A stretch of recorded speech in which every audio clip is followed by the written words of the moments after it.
Ja, pa onda ako smo postavili, onda možemo i dalje. Hi guys, welcome back to the 8th round of the European Individual Chess Championship. Welcome back to sunny Petrovac. My name is Dragana Nikolovska. And Alojzija Janković. We are excited to have you here. We have some very interesting lineups today. Will we see the playing hall maybe? Yeah, let's go to cameras. Some players are blitzing their moves. They are already in sort of middle game. Some players are still considering what to play on opponent's move. Let's maybe introduce what do we have on cameras. Yes, of course. Upper left corner, board number 1, Kielbasa Olivia against Arabidze Meri. Olivia is currently the sole leader with 6 points out of 7. Impressive result. She drew yesterday with Monika Sochko, but we will come back to the results of yesterday's round in a moment. Second board, also upper left corner, Maltevskaya Alexandra against Osma Kulia, another interesting matchup. On the third board, we have again Kotanashvili Bela with Sochko Monika. On the camera, you can see that in the upper right corner. Then we have Sargsyan Anna with Bulmaga Irina as black. Boards number 5 and 6, you can see in the bottom left corner, Melia Salome against Danelian Elina and Bivol Elina against Wagner Dinara. And last but not least, the bottom right corner, boards number 7 and 8, Buksa Natalia against Makrachian Lilith and Narva Mai against Savina Anastasia. We have a very interesting table at the moment. First three players are from Poland. Standings, yep. They are now leading the field, surprisingly, but of course they are strong enough to claim those spots. So we will see. Yeah. Yeah, definitely a point to make a screenshot at for the Polish fans. We have Kielbasa Olivia with 6 out of 7, as we've mentioned. Sochko Monika, who drew yesterday with her with 5.5. 3 other girls with 5.5. Maltevskaya Alexandra, Osma Kulia, and Arabidze Meri. And then we have 15 with 5 points. So definitely a tough competition. Yes, since this is 8th round, some players who are chasing some titles are probably already thinking what should do in the last 2 rounds, because of course you can get a norm out of 9 rounds, so they are just probably chasing the spots for the World Cup, but also playing for norm. We will try to find which one are closer to that. Yes, and about the decisive results from yesterday, we had the win on the second board from Osma Kulia against Narva Mai.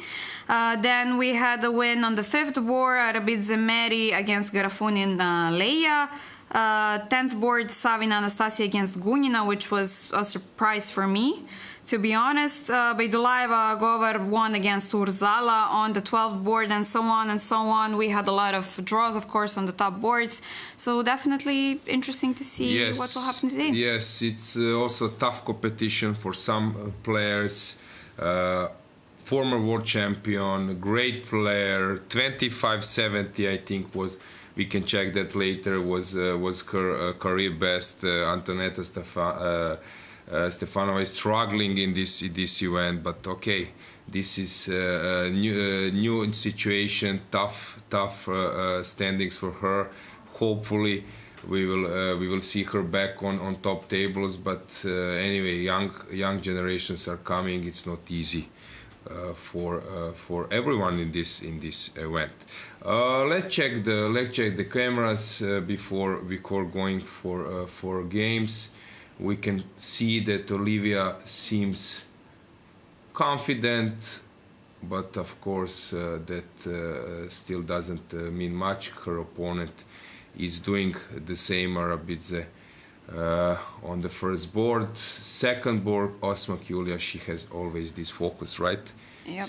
Sitting at her chair at the same in same pose. And then we have on the third board, so upper right corner, already player with black pieces, which is Irina Bulmaga, has left her chair. that means she's confident in her position. They are deciding about the issue. Yesterday, actually, I mentioned one thing during some informal conversation about Monika Sochko. She has this ability that she's playing always positions which she has under control, and somehow her opponents may make some blunder, and after that I think she's playing like 2600 rating style. How she's converting very convincingly, but yesterday it was a really tough situation for her because Olivia was not showing any intention to make some mistake, and actually in the end it was Monika who needed to steer a game to a draw. So, but basically I would say that here during this event, not so many ups and downs in Monika's games. She's in driving seat most of the games. That was actually the same case for Elina. Now she's on the 5th board, bottom left. But yesterday she was pushing somehow. First sign of maybe some uncertainty. What do you think?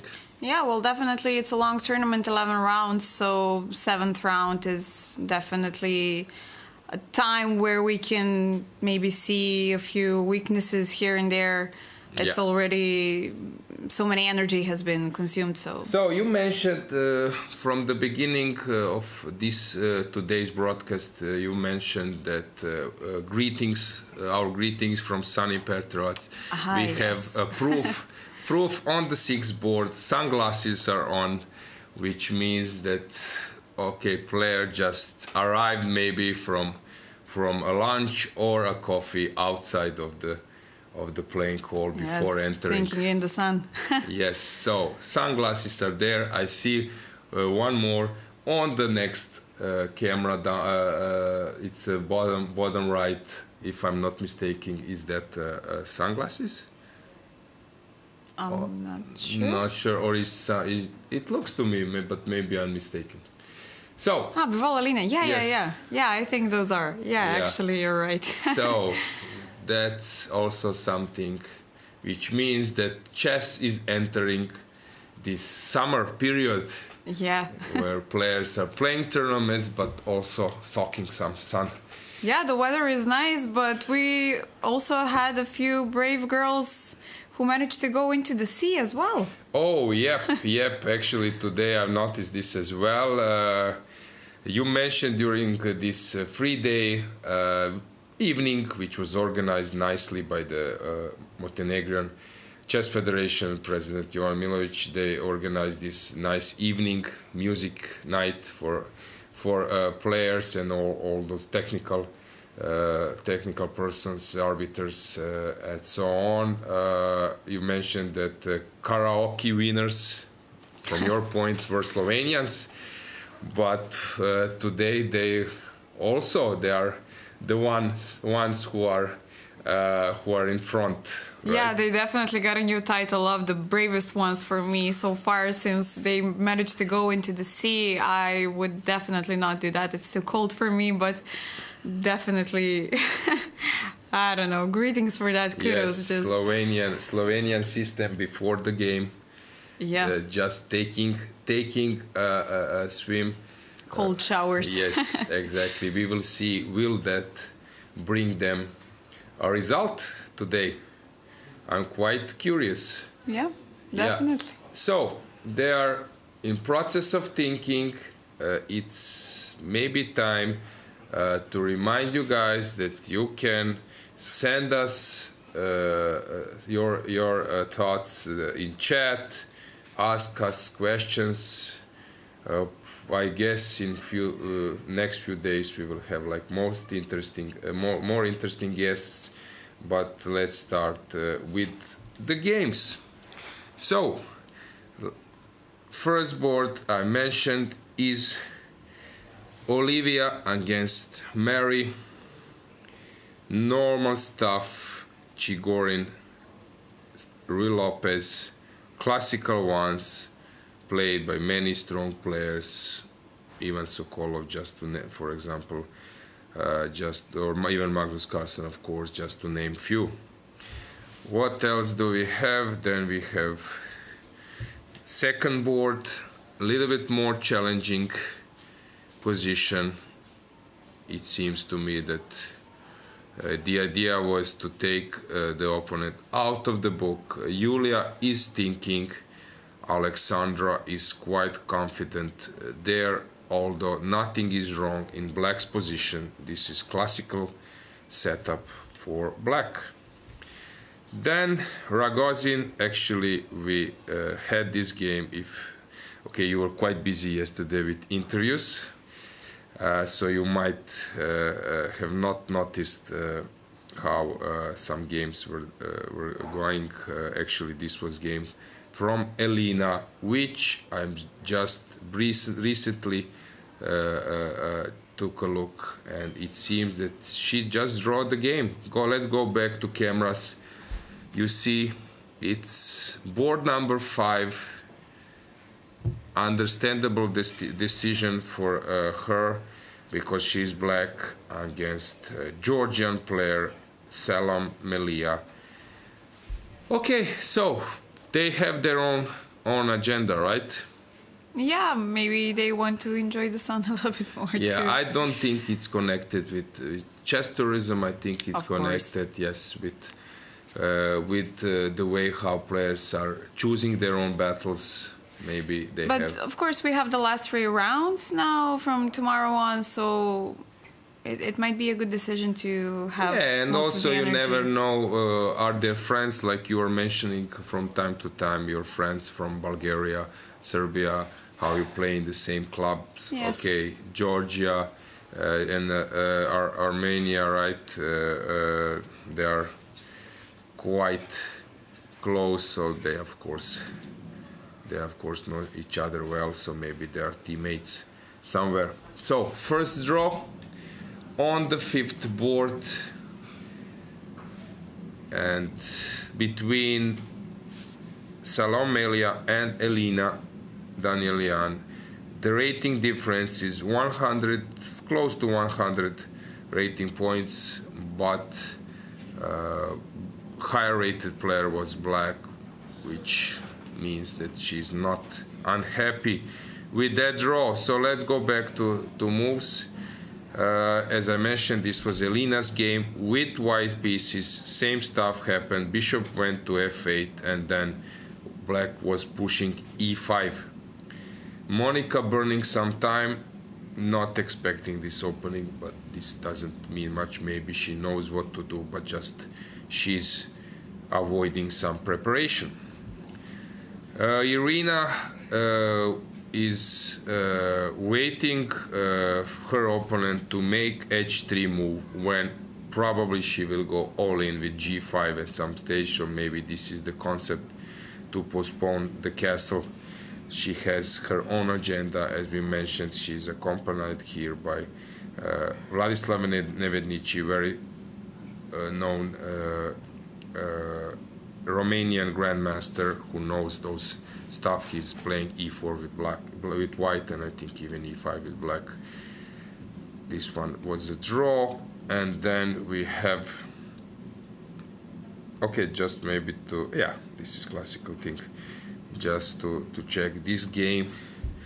It seems to me that black is perfectly fine here, but also is possible to create a mess in this line. So Alina is white. We will see how she will react there. Kero, Natalia against Lilith. Not much to say. Somehow Lilith is, if I can, as I mentioned before, I was praising Elina, the way she was doing, quite in a smart way, experienced way, but now I would say that the best player in terms of psychological approach, experienced approach, is Lilith Marchian. She's saving her energy, choosing the battles, keeping the positions under control. So we will see, will she make it today also to get out of the problems in the opening and have a normal game. Anastasia Savina did a great job, right? Yesterday she has a win. Yes, Narva my loss. So it's always psychological issue. Who is now in better? Of course, that Anastasia maybe is more in positive mood. But anyway, sometimes bad results produces motivations from players. So maybe Narva will find some energy to move on. Sicilian with Bishop G5, Najdorf, the sharpest one. We will see. As I mentioned, the man is quite well prepared. Known grandmaster, surname Cornet. So we will see what will happen there. This one is known from many games. This become a new theory. Duda is playing this stuff, Giri and all those players. So of course Gishar, she knows what is she doing. Laura as well. One thing which was not, it would be nice to have Laura here. One thing which was not actually mentioned and somehow went under the radar was that she's having a private sponsor. Mm-hmm. She has a branded, personalized car. I think it's Ford, for a chess queen of Slovenia. She was former junior world champion and in youth categories as well.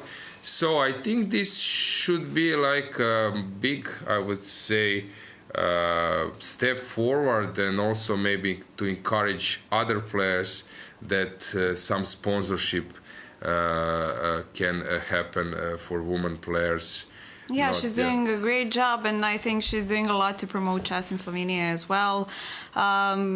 Last year, was it? No, the previous year they had the team championship in Slovenia. Yeah. Also, first individual team was the 2021, then individual yes. 22. Yeah, I was a commentator there, so yeah, she's doing a lot in Slovenia, and I think she's recognized in Slovenia as a chess player, which should definitely be something to look upon, and for chess players to be, let's say, famous persons, the good ones, of course. Yeah. She's a former world champion, as you've mentioned, so that's a huge thing for one country and definitely should be recognized.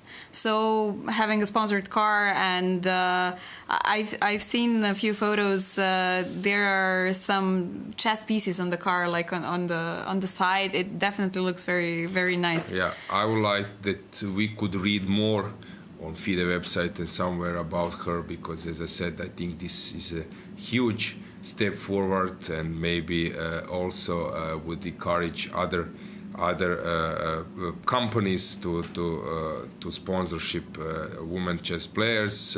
She's also doing a great job during events, providing content on social networks, which these days she's a streamer as well. If I'm not mistaken, the name of the channel is Chiquitas or Chiquitas, something like that. I think they started out 3 girls from Slovenia, but I think currently she's the main one leading the Twitch channel. I know that they had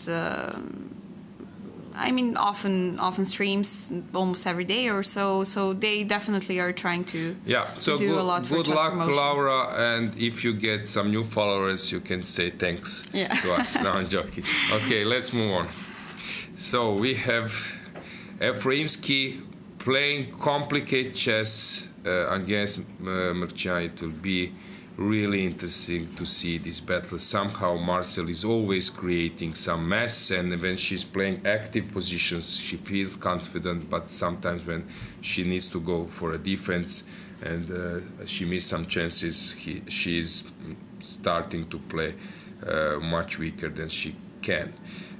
This one is also known, Natalia, always having complicated battles. Hopefully we will see Alex Onischuk, her husband, in this broadcast again. Games to follow. That's Natalia's way. Yeah, but we have a few games with half an hour difference already, which is something huge. Yes, this is typical style. She wants to create some original position and also trying to avoid preparation. This one also non-stuff. Evgenia is black, Lea is white. There are both IMs. Complicated battle ahead of us. Sabrina was doing some interesting stuff in her games, but some results were not in her favor. But anyway, games to follow. This one is also known. Our birthday girl from Yes, exactly. FIDE. Yes, FIDE. Stavrula was also World Junior Championship, I think. Yes, I know. So during European Team Championship, which you mentioned in Slovenia, 2021, performance and the way how they were playing, they were just, I would say, the biggest surprise of the event. They were playing in top 10 board, and only in the end, I think somehow the result didn't go their way. But in general, the way how they represent themselves were really, I would say, something positive from that event. Normal stuff. Sicilian. This is what I was playing always as a black player. This bishop e2, knight b3. I would say it's not dubious already, but it's getting closer. This is not the line you should play. Actually, Salomea yesterday scored. She has scored. Maybe a bit surprising win against Boleslava, right? Against Krasteva in a little bit worse position, or more, even more than a little bit, but then exploiting opponent's mistake. This one complicated g5, but leaving some holes. Pawns, they don't go backwards, so watch out when you push them that you have an issue. What's going on here? Known stuff. This was played in many games. There were famous games of even Cheparinov, Topalov, even Nigel Short. I think he lost in few moves. He blundered something in this line. Gunina is trying to recover after a loss. Also, known stuff.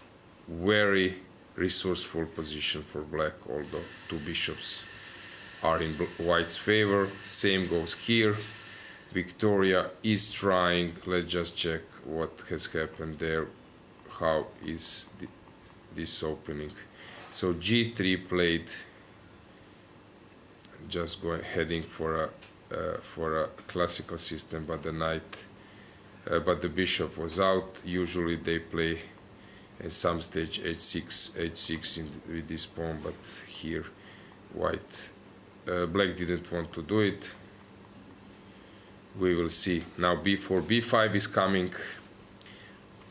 Okay, still complicated battle. This one, classical. Can we find something more interesting? London system, normal setup against it. Sicilian. Oh, a6 already.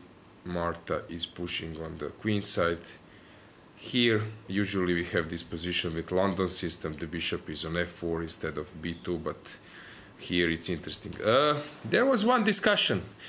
Who is the youngest and who is the oldest player in this event? Well, I think the oldest is Greek Makropoulou. I forgot the name, and the youngest is from Turkey. Yeah. Actually, I play some blitz. old. I play some blitz on the free day. I mentioned a little bit for fun. I played against some FMs from Serbia and North Macedonia. But then later, after those matches, I played against Gunina and also against two Turkish players. One was 17 years old, and that second one, I was asked, can we play a game? It was a 10 years old Turkish player.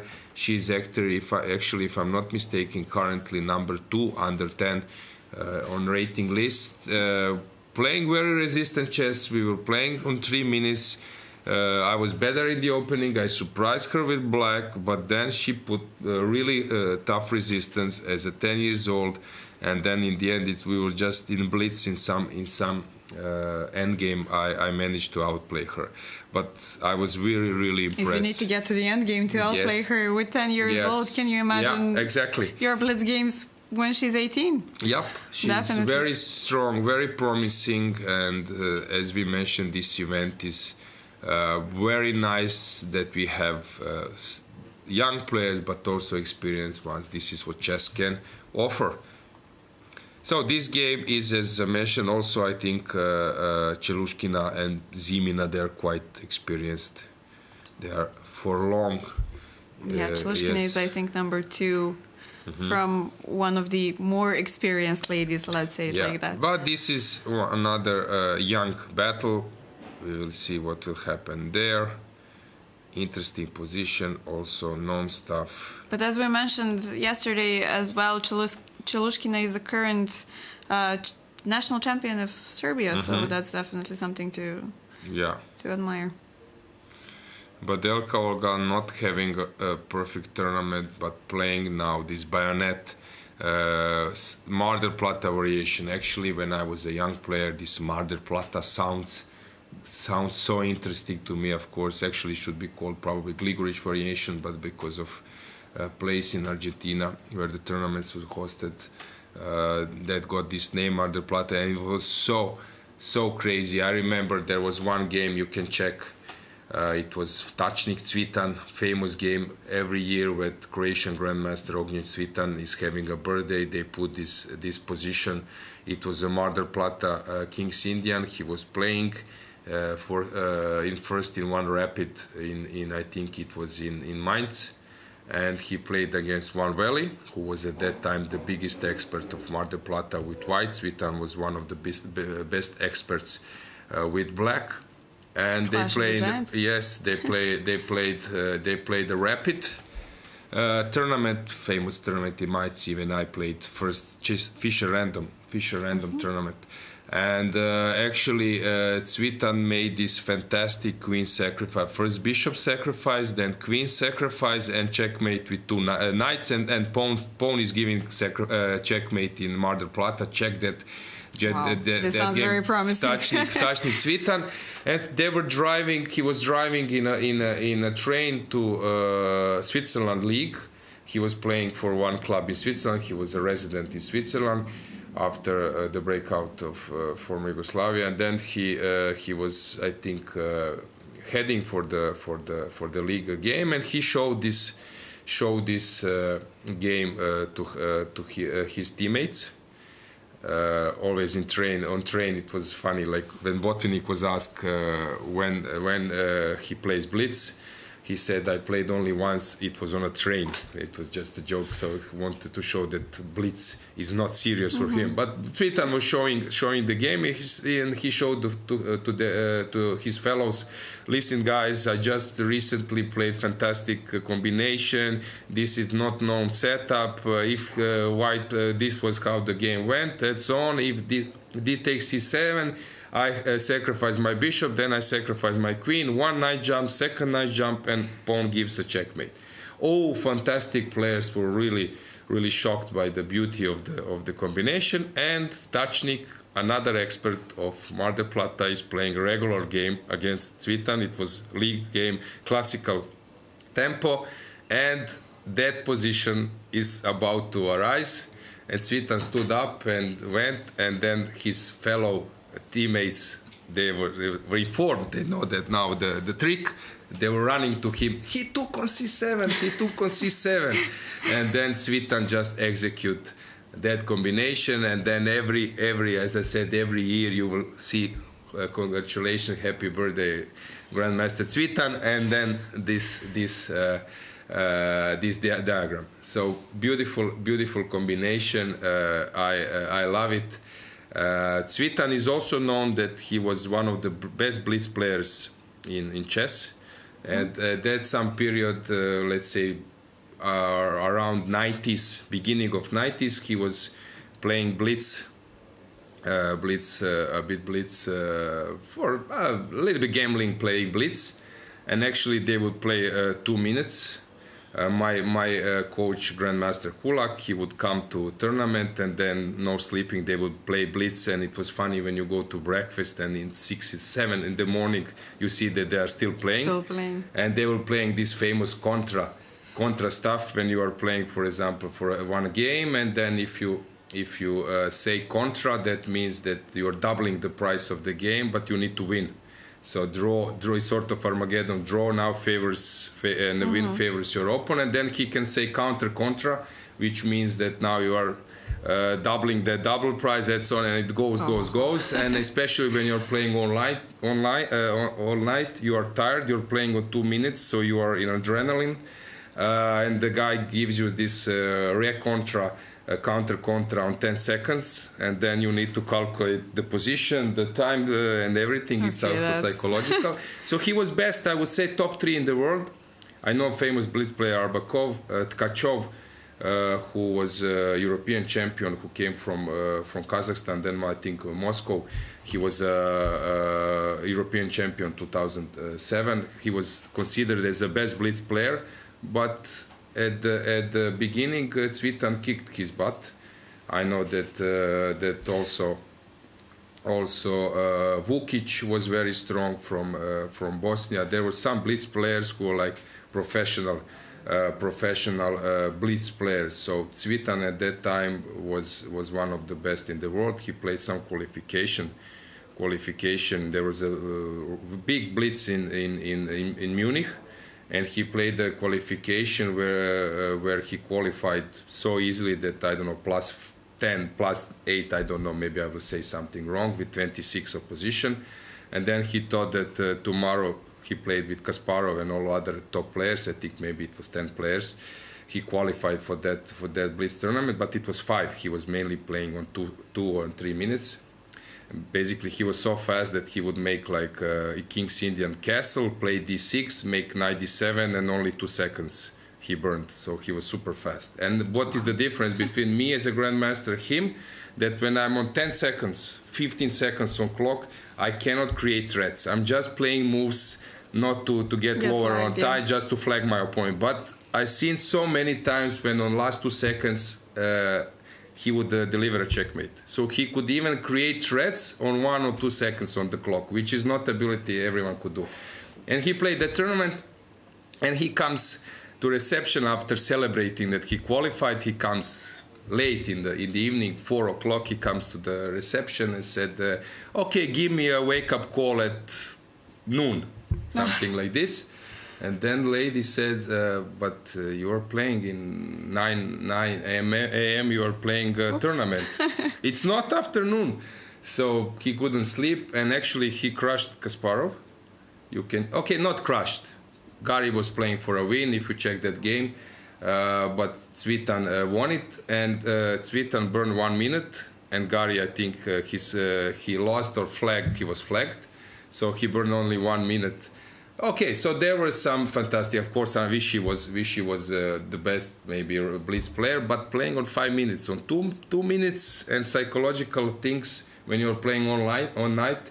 There was a famous battle in Moscow after Tal Memorial, or I think it was Alekhine Memorial, Nakamura and Carson. Probably they play for money, but I don't want to claim that.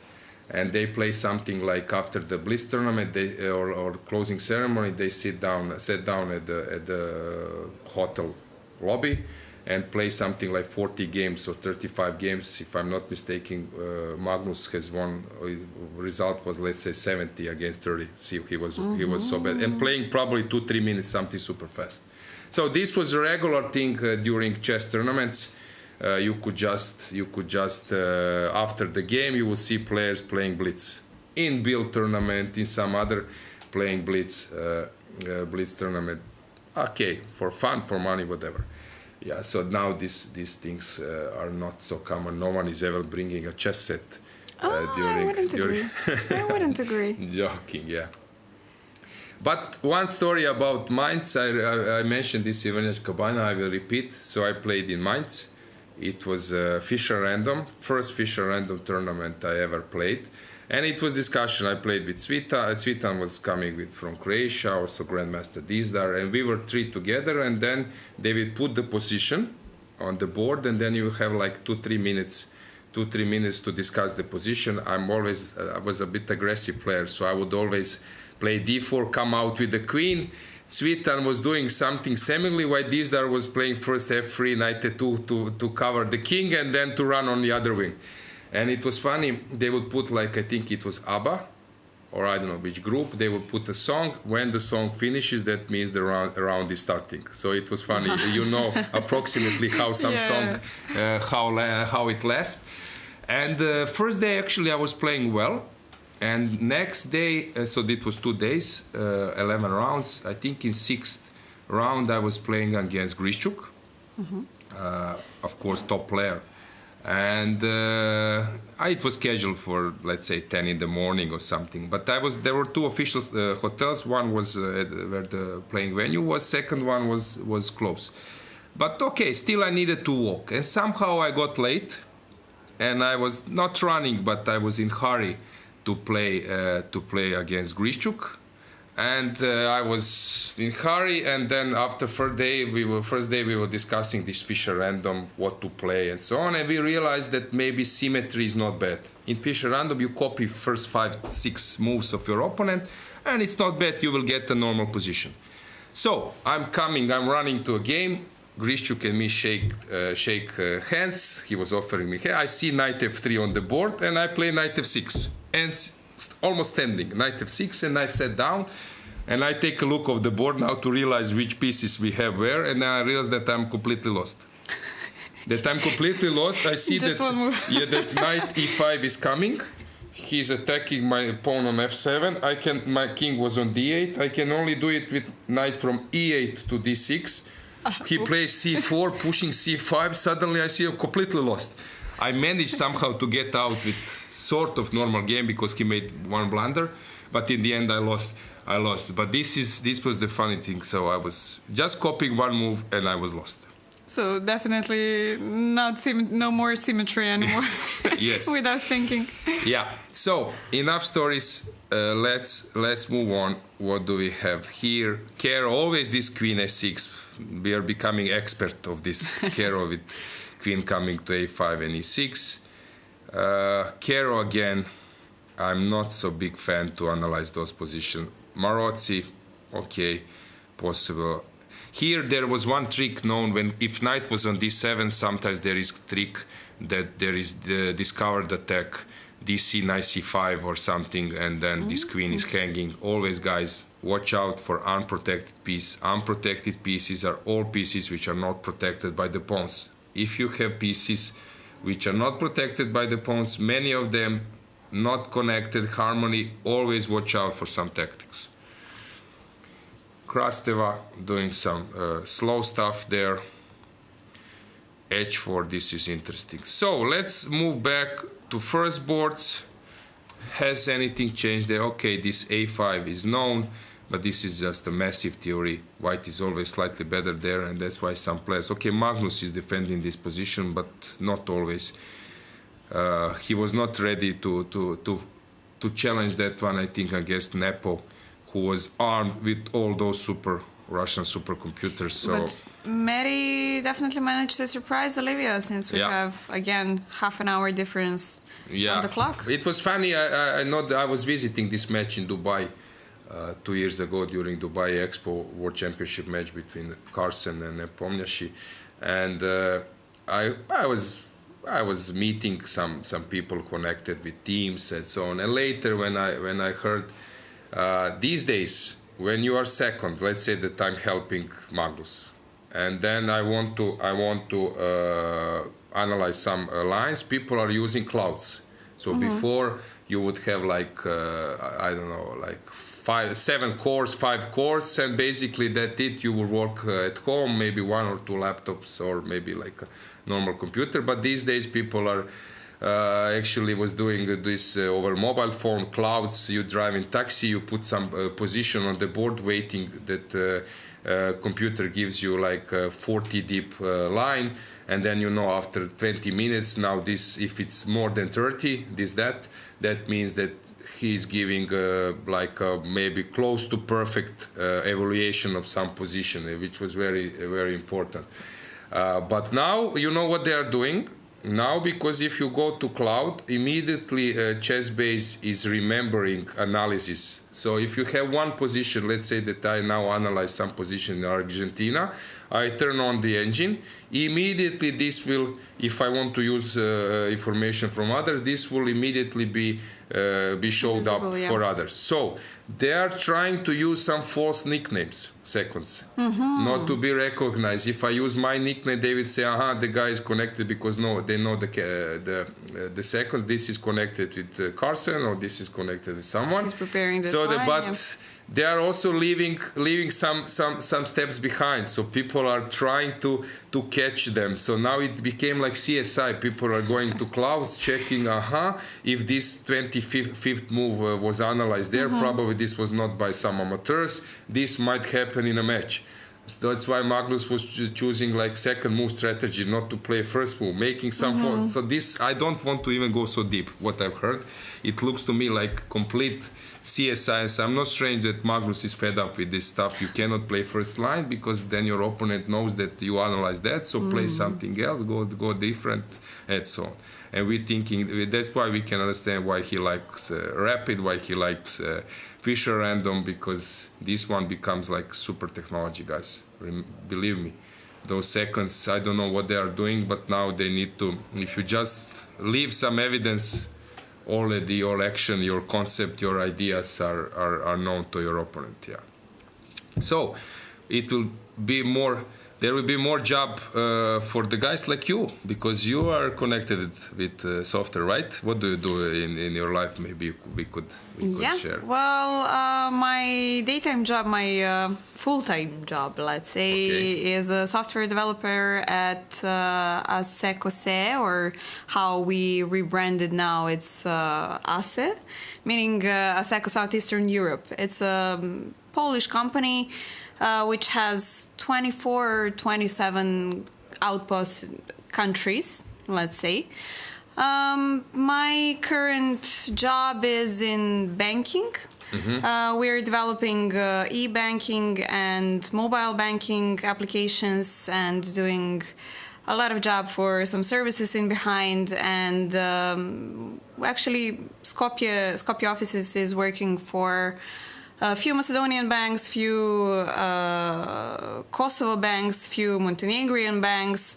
ASECO is known throughout Europe for banking as well, and we have some other projects that I'm not so informed about, but it's a big company. We have around let's say 200, maybe I think 300 employees in Skopje currently, so definitely growing. And yeah. Are you connected with chess, your company, in some way? No, actually we're not. Let's say for software development we're not, but ASECO is the main sponsor of Gambit ASECO, a club we've mentioned with Petra. He's playing for us as well. The company is our main sponsor, so they're definitely helping the development in Macedonia and Macedonian chess, which is greatly appreciated. Yes. Okay. We might some viewers might hope that you get fired, so that you have more time for chess commentary. But let's say that we hope that they stick to chess and sponsorship. Okay, so let's check the cameras. We can check. Is there anything in chat? I saw some comment on Chess24 that I was mentioning one game about Vishanand finding Bishop A1 while watching a football game. Yes, that was a game against Gelfand. You can check that one. So no comments, no remarks Nothing yet. YouTube, yes, so yeah. just guys. The guys are enjoying our stories, I think. Yes. Okay. Maybe I'm telling too much personal and long stories, but guys, I think it's always interesting to. We need to feel the broadcast. Sometimes moves are not coming. Actually, I'm big fan of chess history, also of like those anecdotes and stories. I have some which are not for public, but also some which are nice to hear. I was always listening that with wide open eyes and ears, because as a kid it was fantastic to learn something about your heroes, your players. So I'm always you always feel more connected to them when you know some anecdotes, for example, stories you were telling us over here. So I don't think that the viewers are complaining that we are filling in. There was one story which was I was also mentioning, how one day, so we were playing European Team Championship. We were led by Zdenko Kožul, Croatian champion, and he was a great team captain. Our team was Ivan Šarić, Ante Brkić, I was Hrvoje Stević. I was playing mainly fourth and third board, and Marin Bosjočić, Ivan Šarić, Marin Bosjočić, Hrvoje Stević, me and Sasha Martinović, and we were sharing third place, leading after 6 rounds, but I lost against Berkeš. And I was trying to somehow to push, but in the end I lost. And actually it was in the 7th round. We were leading after 6 rounds, and I was somehow disappointed. And tomorrow we will needed to play against Russia on, I think, second table, and second match I was out of the team, and I was. That night I was just going for some bar just to relax a bit, and I said tomorrow I will walk somewhere, I will have a small break from chess, just maybe to recover and be ready for the last 2 rounds if last round last 2 rounds if my team captain would need me. And I was at the breakfast. It was 10:30 or 11, and pairings were usually coming out after 10:30. I'm opening chess results, or we had some team chat, and suddenly I see Dubov Jankovic. Yes. So Dubov at that time was the best theoretician probably in the world, or close, and I was playing black, and then you open. It was some technical mistake, and then I needed to play from outside because of emails. I don't know, it was online registration of the next round team. So I open, and then you see Dubov, and you see game Dubov Carlsen, Dubov Nakamura, some top novelties, 25 moves or 30 moves, and then you need to figure it out something with black in like 1 hour, 2 hours, because you need to also have lunch. And so I was immediately shocked, but okay, then you start doing your job. And I remember I played Queen's Gambit accepted. I surprised him. He was not happy with the outcome of the opening. I had the normal position, very close to equalization, but then I misplayed. We ended up in an end game, and then he converted.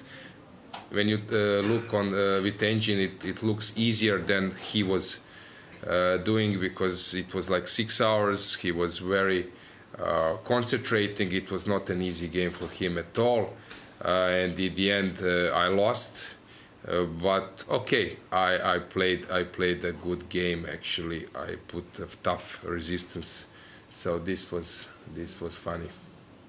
Yeah, cameras, what do we have there? Some players look like bored, some players look they are fighting like a lions. I don't know, what's your feeling? I think Olivia might be okay. She's definitely a surprise since she's low on time, but I'm interested to see how. I think she will start playing faster in a bit, and maybe we can see something that Mary is unprepared for, since Mary is definitely blitzing out moves. Yeah, so still hard to say. Players are thinking. We cannot say some. Nothing out of the ordinary to be. Yeah, honest. Yeah, so maybe it's time that we make a short break, see if you can find some victim to join you. Yeah, we will follow the games later. In next few days, I think we will have some new guests. Maybe there is possibility that we have some special ones. Stay tuned. Follow the channel. Subscribe to the ECU channel. And send us some remarks, comments, and questions. See you guys.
So we are back. We're back, guys. No victims. Yeah, okay, victims. Unfortunately, we didn't find anybody. Yes, I saw that you asked someone, but it's not easy if some player is not so. Not everybody wants to speak in English, yes. or maybe they didn't finish a game as they hoped, so they're a little bit nervous. Or it's nice weather outside. Yeah. Maybe they are choosing different options. I think everybody who's around here and who's not playing is definitely using the time to spend it somewhere else. Yeah, maybe we can say a few more words about Petrovac. It was like, I would say, picturesque town, not so crowded as Budva, as you said that you've been to on a free day, me as well. Not so many hotels. It's really nice. Players are running. There is 2-3 bars. Yesterday we watched all together, like 15 people. Yeah. We watched the game. Croatia was playing with Wales. I was following that one. We will also follow maybe a few more games these days here. So it's nice when you have something in the evening. We were following the sports news as well. Exactly. Yes, there was a national TV, except sport channel. We are giving a commentary of 15 minutes, 6 p.m. and 8 p.m., 6:15, 8:15. But there was also a regular news, right? Where they mentioned on Montenegro television. They mentioned the European Championship. Yes. Yeah, it's a huge event, so definitely deserves some spot under the light. Yes, Mitar Djukanovic is providing the info. Some quality content as well, providing some interesting information about the players, the standings and everything, packed very well in some short time, so the Montenegrin people can but since we are not in top season, players have like I would say some peaceful environment there in hotel. It's not so crowded. I guess some congresses are still not started, so I've noticed a few guests around here in the hotel, but okay, it's the weekend, so we have a lot of families here with their small kids and children, and you can see the town somehow is more vibrant today and yesterday, since it's nice weather and all the coffees are full. Cafes. Since this is our second weekend here, right? So we can compare and conclude that I would agree. So always some talks, some comments of the games, but let's check the cameras. What do we have on players' faces? Are they getting nervous? I'm always trying to get some drama, but somehow they have poker faces. Yeah. Not so easy to read. Yeah, Lady Gaga would be proud about poker face of players. Yes. So either some very relaxed, like sitting back in the chair, like Maltevskaya and Olivia currently, or we have some deep thoughts, some hands on their heads. Buksa Natalia, Irina Bulmaga, Kotanashvili Bella, Arabidze Meri as well. So I remember one tournament. I think was it the candidates? No, I think it was a Grand Prix tournament where players could have choose their own chair. And then it was the candidates. Yeah, it was candidates. Yeah, so there were some like a business chair, some hotel chair, and it was interesting to see the choices. Some they want to sit calm at the chair, someone to roll, someone. So it was really nice. Actually, here, because of reasons that we fit in the camera, we have different chairs. Yeah.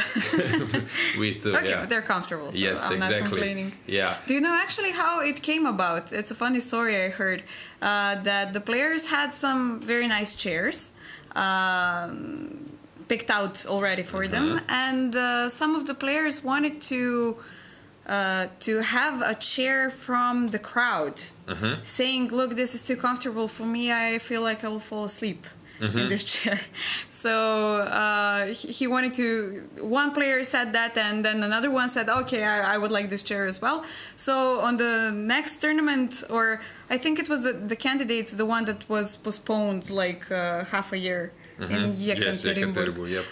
So afterwards they were presented with like 10 different chairs, and they said, okay, look, choose which ones you want, so we don't have to switch them in the middle of the Yes, I understand. the tournament. Yeah. There was famous 1972 Boris Spassky against Robert James Fischer, when there was this fight, huge tense on the board and off the board. So there was some stage, I think there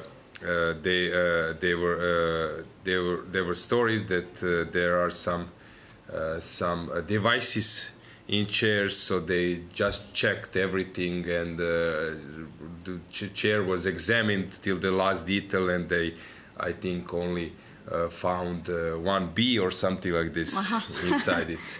Yeah, so always there were some stories connected with chairs. Actually, there was this funny great incident, YouTube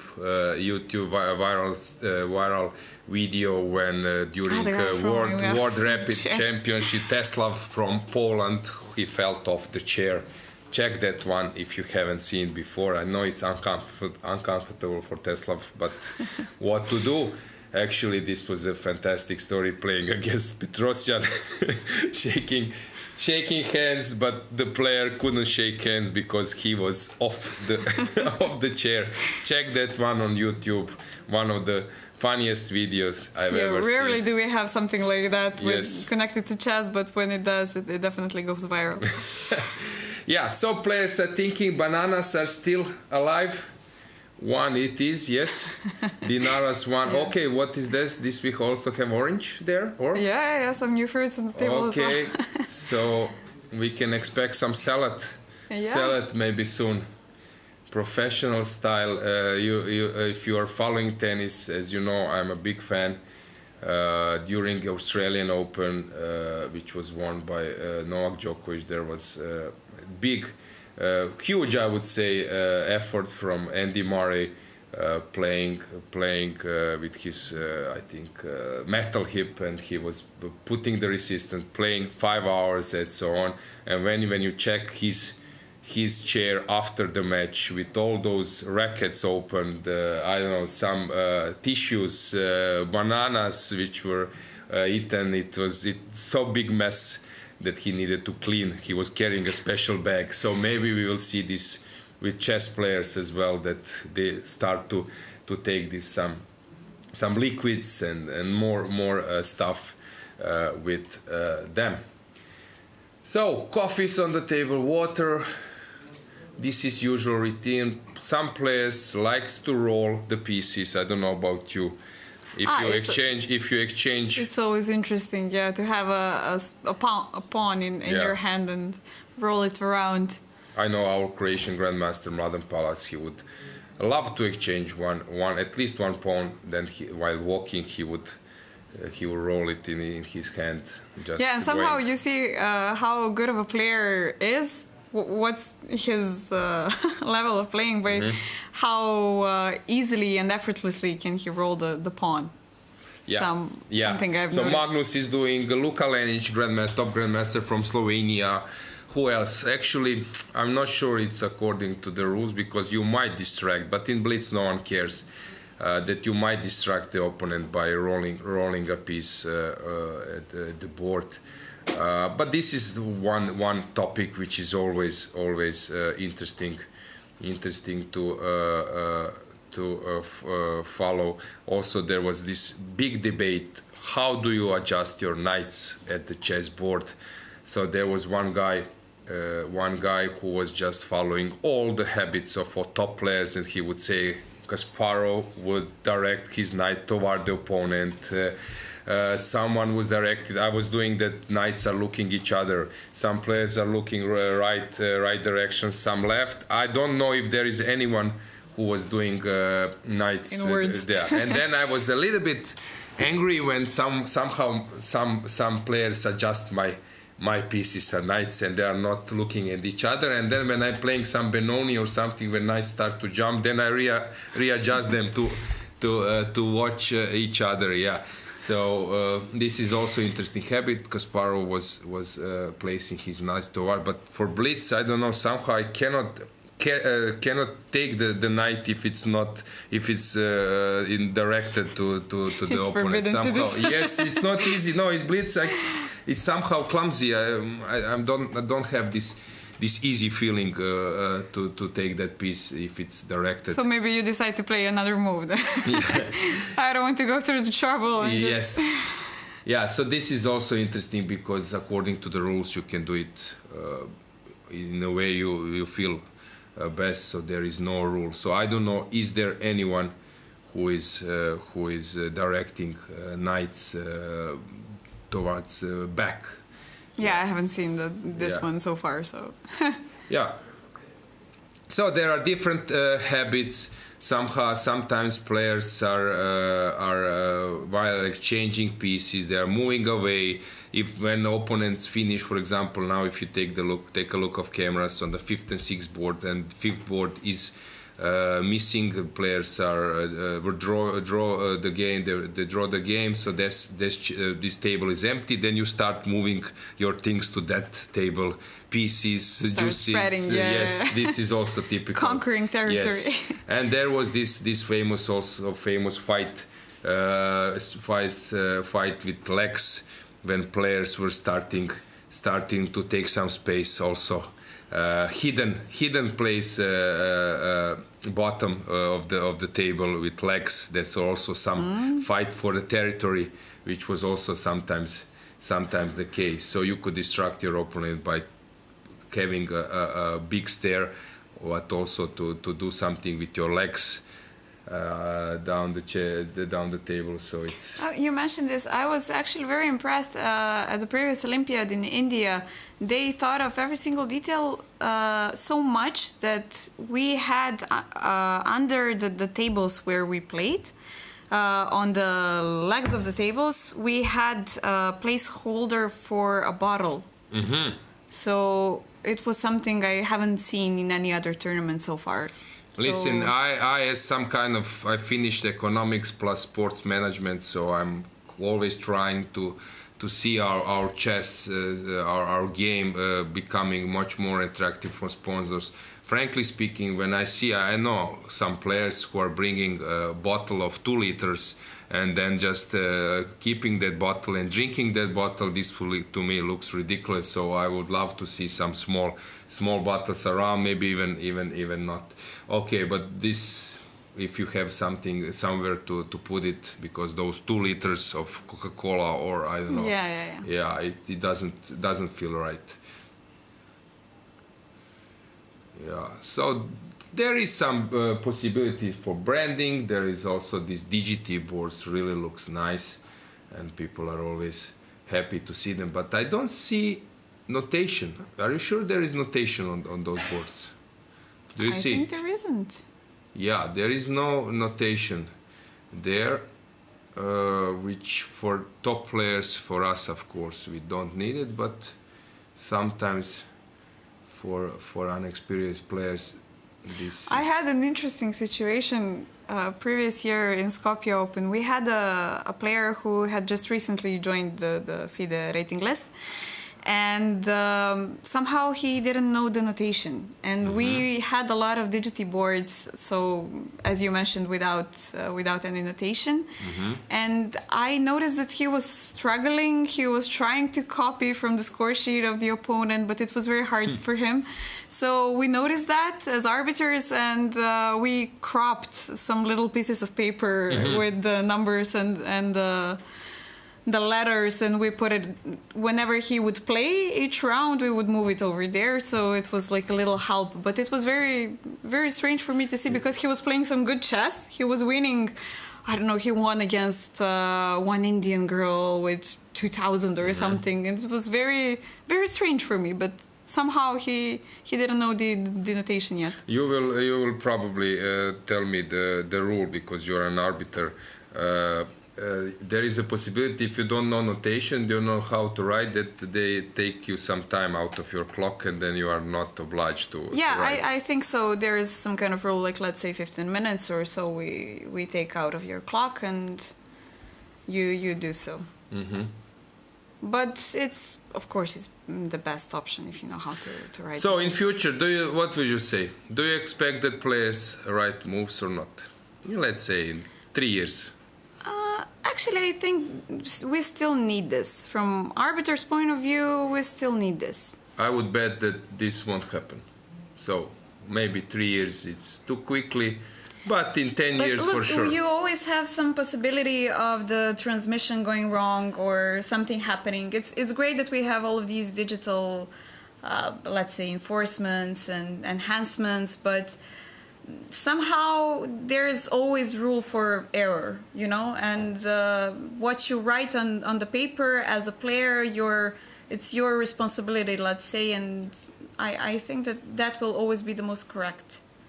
Okay, we will see. Okay, live transmission helps. For example, I know few players. I will mention one, as I mentioned him.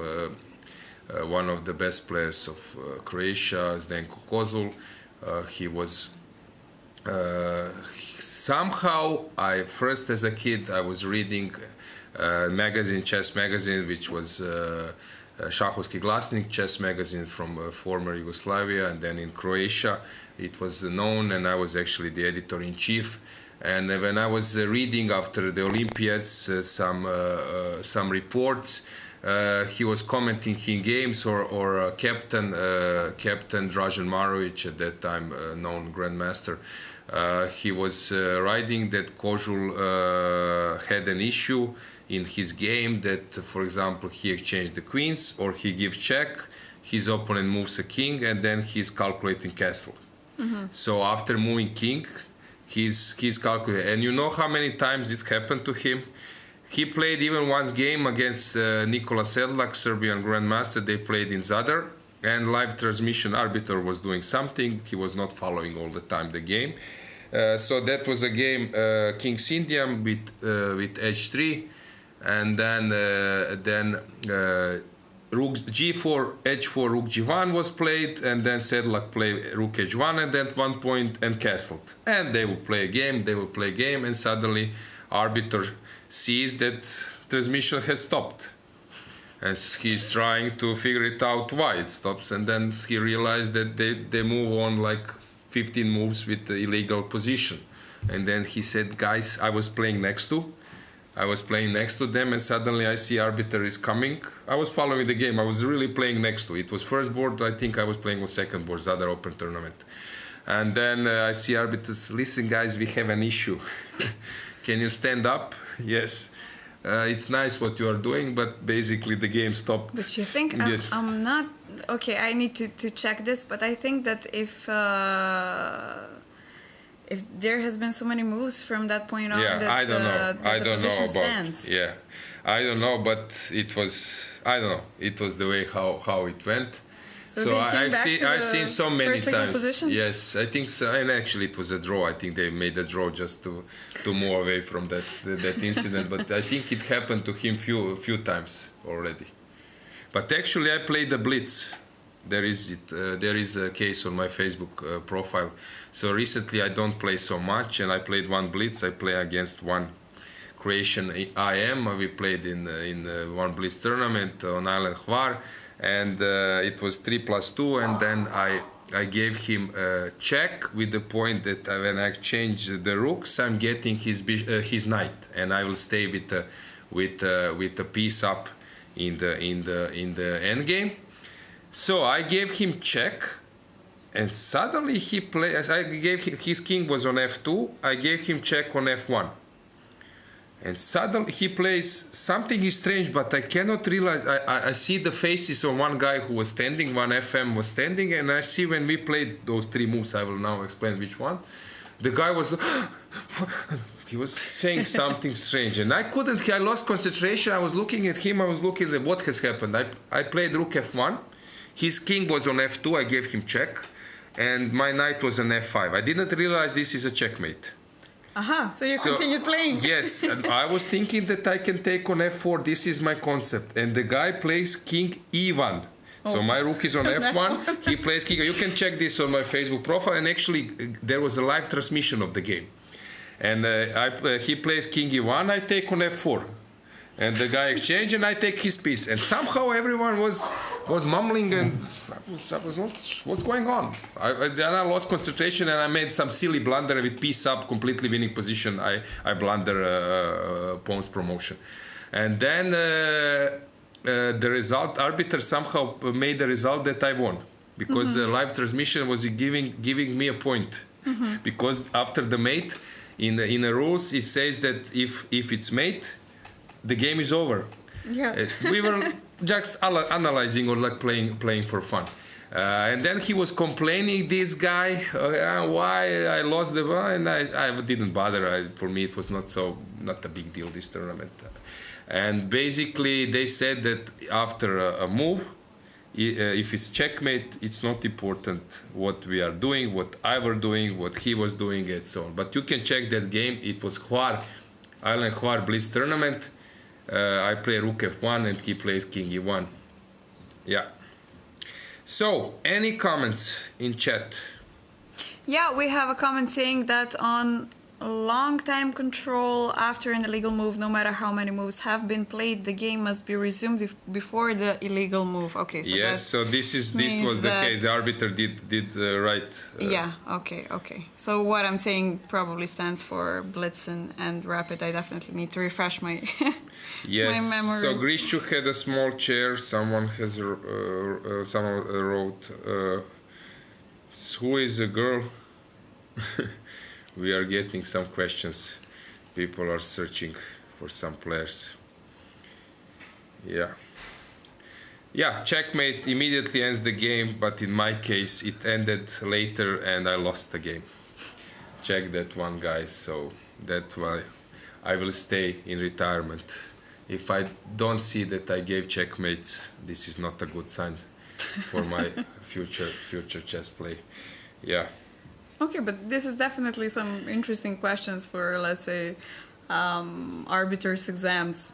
Ridiculous. Okay, if it was some kind of long checkmate, that some bishop or queen is giving a checkmate from distance, but rook was on f1, knight right next to the king. Yeah. My knight was on f5, rook was on f1, bishop was on d3. King was on f2, g2 pawns, no way to run. Simple and checkmate, he plays king e1. Okay, from that guy I was expecting a lot of things, so I was not so surprised that he did a legal move.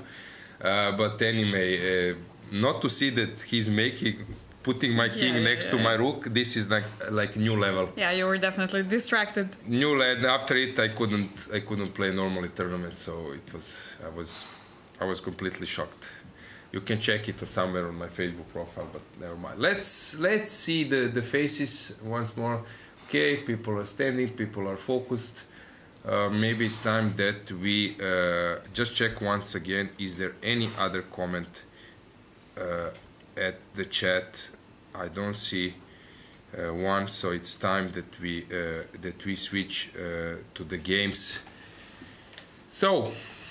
First game, the one to follow, non-stuff. This considers slightly better for white. You can find many good games in this position, but it's also very resistible. I like how Olivia is doing. This knight is a great blocker. The best blockers are knights, so knight on b4 looks very, very good. Basically with knights, there is one quality of some players that they can see in advance, or let's say they can make visualization where the knights are heading for. Usually, if you don't ask yourself, there was one actually I would say, how should I say, one not advice, but let's say concept of Jonathan Ronson, Scottish Grandmaster, who said that you should talk with your pieces. Of course, not loudly that you and as a crazy person in some lunatic hospital. But the idea is that you use your resources. And with the knights, it's sometimes with the pieces you want to ask them where let's say that they can fly, where would they love to come? And then when you ask that question, then suddenly you find the route. This is typical when you are playing against some strong players, and then suddenly they make a move, and then you see where they are heading for. This is especially important with knight. Let's say that this knight is on b4, and then I'm having it on g3. On g3 without perspective, I couldn't do. And suddenly I see, ooh, how nice would be that this knight lands on, and suddenly you see the route. This is very important. So you see what is basically she's doing. She's rerouting. Now she play knight d2, knight f1, knight e3, or she will go. So this is where, or maybe knight d2, knight f1, or maybe somewhere else h2. Okay, this could have been played immediately. But anyway, this is a very important concept, because sometimes only by asking yourself where would be the best square for your piece, then you find the route. It's much harder to immediately first to see the route and then the final destination. I like this bishop d8. This is like King's Indian style, but also Rui Lopez style, to find a spot for the worst piece, which was in the chain. White is slightly better, but it's a bit, she's a bit stuck. So now white should organize something on the queen side, but it's not easy. So in general, it looks fine for black. Okay, this is a mess, and we all like mess, right? Yep. So b4, d4, this is something. Oh, great tactics. If you take, I play d3. Rook e8. Really? So black check. Bishop d4. Come on, every move I need to think. It's not but that this I is can. some very nice tactics. Yes. So knight g3, bishop d4. I love it. Wow. Yeah. Perfect. Awesome. Yeah. Yes. That's definitely very nice. This sequence starting from now on. So knight takes, bishop b6, d3, and this rook e8 is a real game. And also we have Osman Julia has only 45 minutes on the board, meaning that she didn't have this prepared. She actually thought of this on the board. Yep. Which makes it even more valuable. Yeah, but things are starting to become even sharper now. This deflection of the queen, because white has built a battery. Queen needs to move away, but now probably white will just push more. g4, g5. Basically, this one is now a bit out of place, so this is an issue for black. Maybe all those firework. Now maybe good move, just trying to somehow find a play. Very interesting position. We'll definitely be following this one. Yeah, exactly. This one is old style, typical. Black took on c4 and pushes e5. Monica is playing classical stuff. Here, of course, this helps that she might have these tactics working in her favor. What's going on here? Open position, 2 knights, open position, 2 bishops. Of course, we are all big fans of bishops in the open position, although those knights and rooks, they are occupying some lines and squares.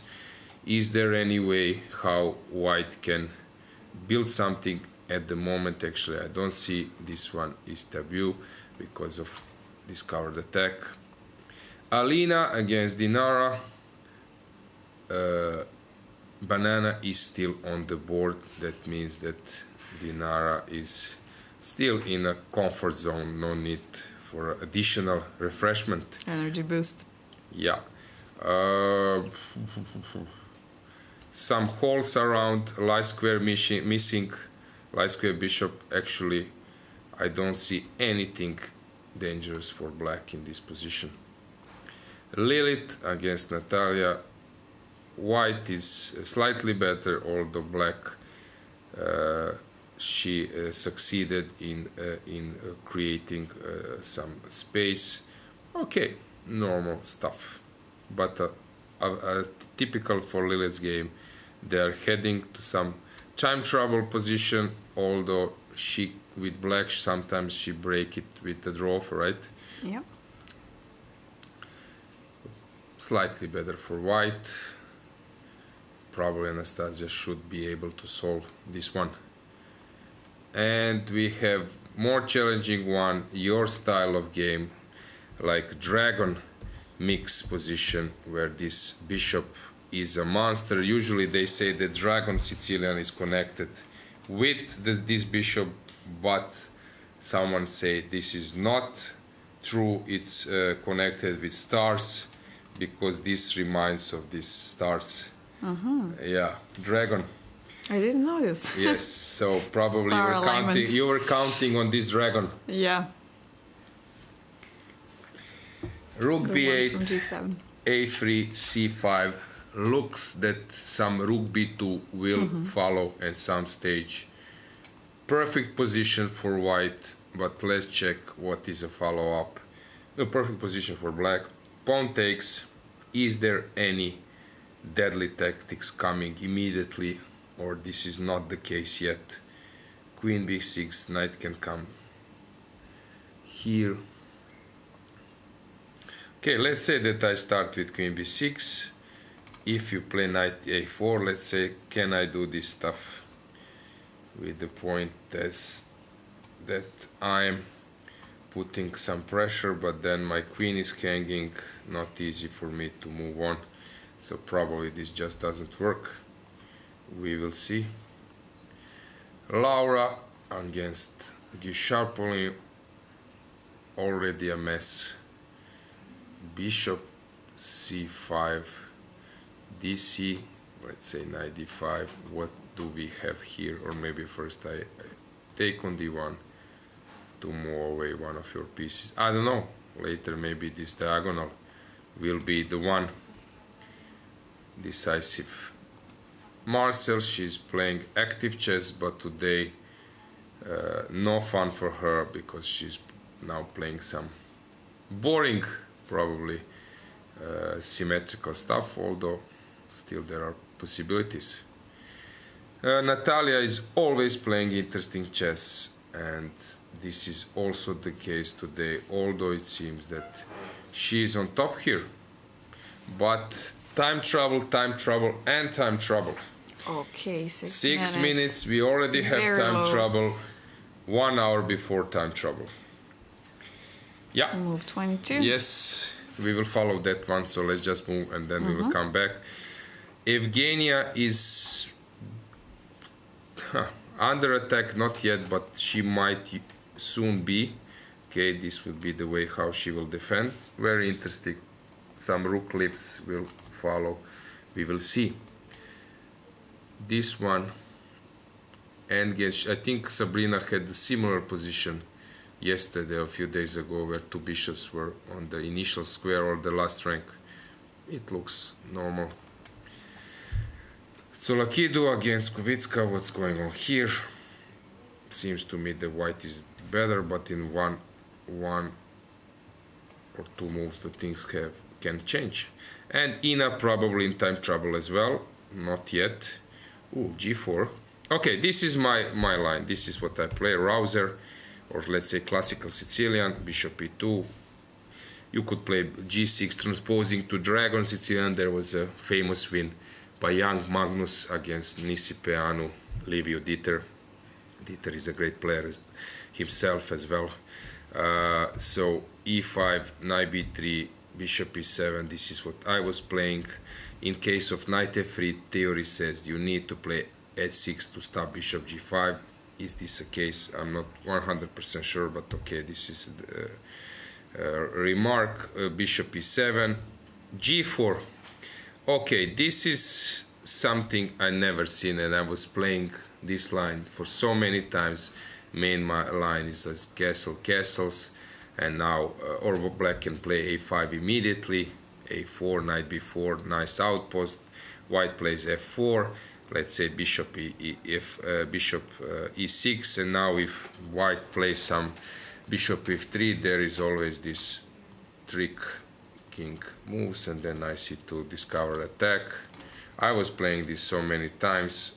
Usually people would push the pawns, then I will retreat and then come to c6, rook c8, and so on and so on.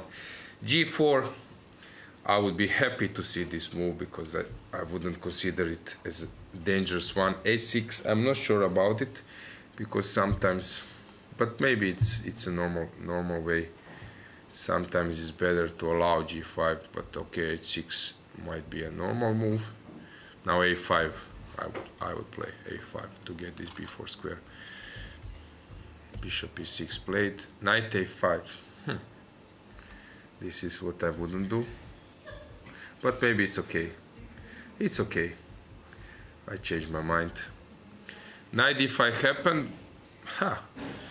Black is maybe okay, but yeah, okay, this one is now the best move would be g4 to g2. Yeah, and then if you play a few more moves, then arbiter stops you and says you need to move on from this point. Better for white, although unclear a bit. Oh, Gunina, what is she doing? She's playing this known stuff. Yup, I always wanted to be white in this type of positions. I consider this one very dangerous for black. It's not strange that white is ahead on time. Any comment from your side, Dragana? Nope. Any yes, okay, hopefully you will improve maybe immediately after the tournament. Yeah, maybe I your will play rating some other... will go to tops. Hopefully. Victoria is putting a tough resistance. What has happened there? Yes, b4 b5 played. That's why usually they play okay, she couldn't stop it. Okay, bishop c6, strange decision. I wouldn't play that move, but okay, maybe strange. It's a very strange decision to part with that bishop. Knight b8. Okay, the idea is that if white leaves this one, catch that one, she will attack c6. Okay, Victoria is on time to double.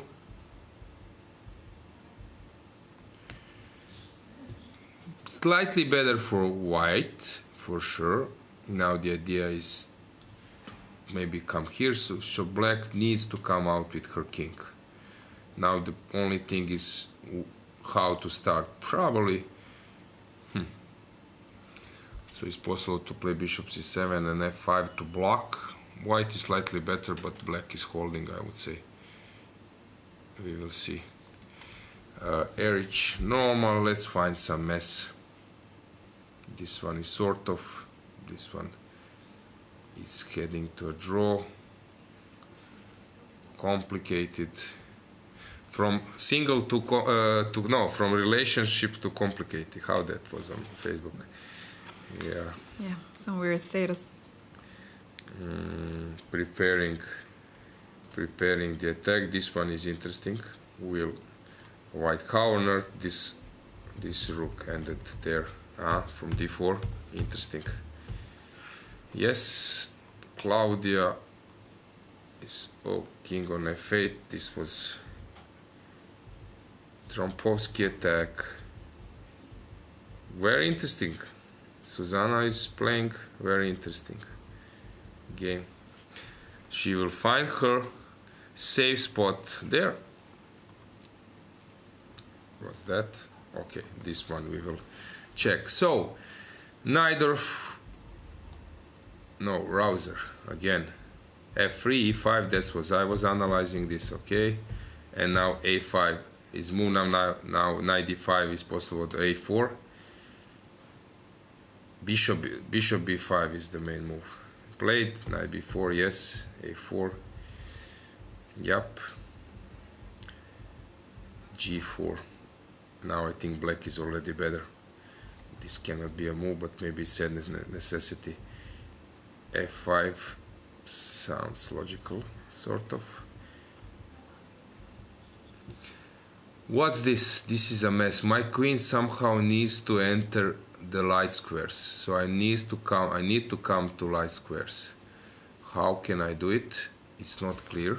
So here I need to exchange. What else? I can play bishop f5. This is my other option, which probably will be played because after taking, I'm getting some time to come with my piece. I would prefer black, but we'll see. Yes, any players? Okay, how is Beloslava doing? It seems that she's better, but the game goes on. Let's see, Gaichin Marina, board 38. And then we can see board 39. We had Ramona yesterday in the studio. This is known stuff. King's Indian played so many times from Kasparov's game that you play. First you push h5 to kick the knight to h4 and then you play knight h5. This is known. Okay, now bishop e3. Possible even to go knight g4, but okay. b6, now knight h5 will come at some point. Knight d7. Strange, I will come here. And then e5 and jump to f4, but this g5. This also sounds interesting. It looks to me that black is having a great position. You mentioned which one? The next board. We have great champion. Guys, she's a little bit now, not a little bit, a lot of disappointed how the tournament is going, but we need to praise her results. Great champion, great player. I think career high was 2570.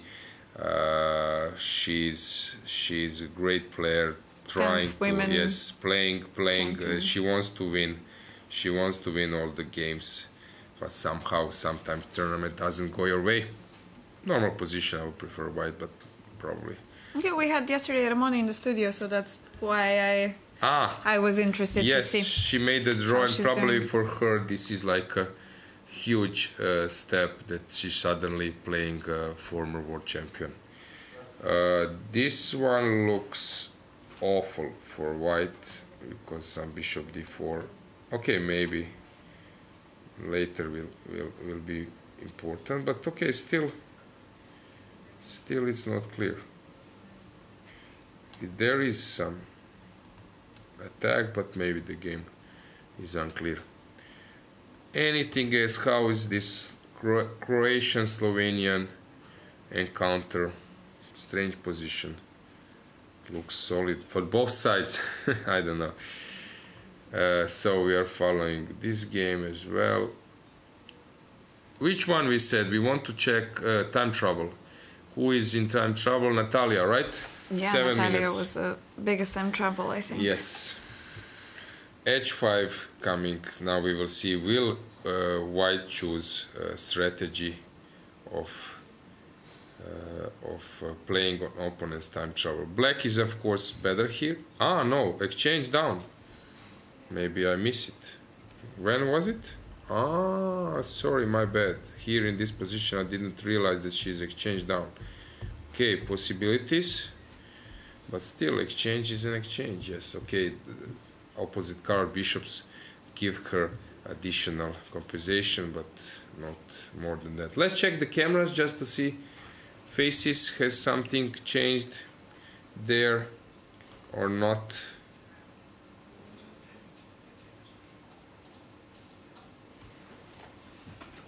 We have some Navarra style accreditation tag. Yes. On board 8. Yeah. Okay, let's go back to moves. Yeah. What would you expect here? Honestly, I prefer white, but will white play for opponent's time trouble, or will she just play normal moves? For sure she's gonna trying to. Because I see some tricks. She can also play for some tricks. At some stage, some queen f8 might be a motive with some rooks or bishop b4. We will see if that will happen. Because white can also not just play for this to keep the material. She could also maybe at some stage counter-attack. We will see. 7 minutes. Yeah, sometimes it's hard to follow the the time trouble, because you expect like huge mess, and then one player is burning much more time, and then you are not basically getting a blitz. You're getting one player's blitz and other player is thinking for an eternity. Yeah. Okay, but how would you proceed here with white? With white, good question. So of course bishop c3, bishop b4 are the candidates. Bishop c3 immediately is active move, stopping, cutting the queen, preparing. After bishop c3 I might prepare some attack to g7, so it's for sure it's a useful move. If I would like to be a little bit more tricky, I might start with no, but if I go bishop b4 you will play rook b8. This I don't want, because anyway this rook is under attack. You will need to lose some move to get it, because you cannot run with the king while you are under attack. So bishop c3 is the most logical move in this position.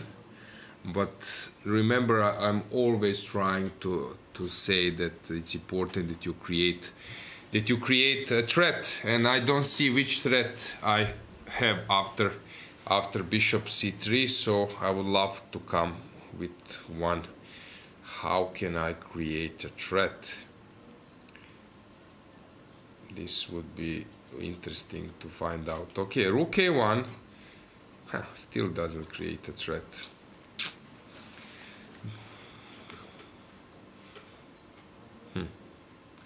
Not easy to find one. Yeah, bishop c3, let's say. I could start with bishop. Let's say that you just ignore my move and you play h4. So am I on time to create something now? Where? Rook e6 is leading nowhere. Queen c7 creating a threat. This might be a motive. I'm creating something at least. Now if I'm on the move, let's say you play like this, I might take on e6.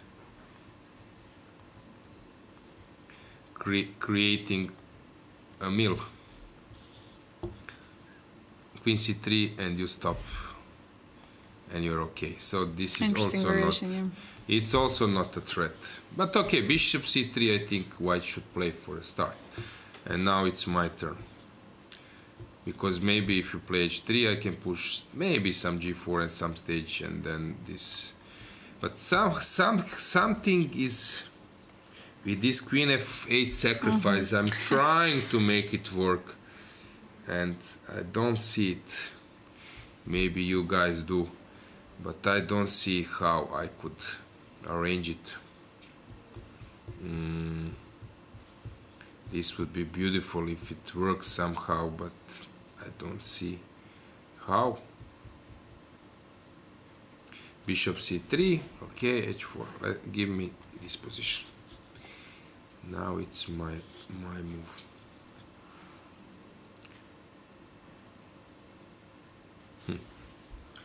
My queen is attacking. All those pieces are sort of attacking, but I don't have a threat, which is a pity, but this is how it is.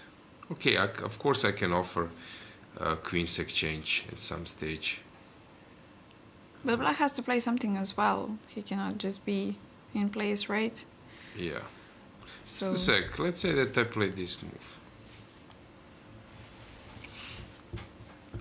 Can you take here?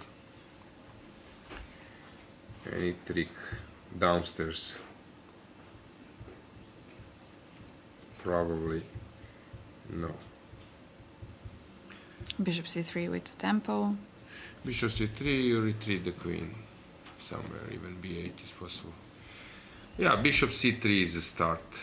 You go here, and I need to do something. I don't know what yet, but it's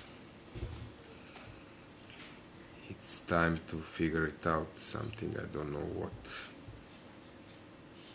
This queen c7 was a nice try, which might work. For example, if you push h3, I might play g4. And if you go h4, if I take on e6, Okay, I can get mated. Need to be careful over there, yeah? Yes, but who knows? Maybe you don't have a threat. This one I'm controlling. Maybe this is just lost position for white. I don't know.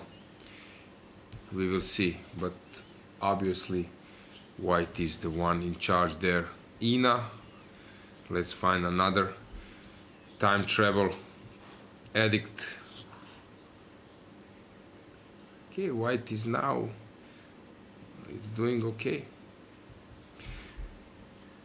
So, anything in chat, any question, guys, ask us.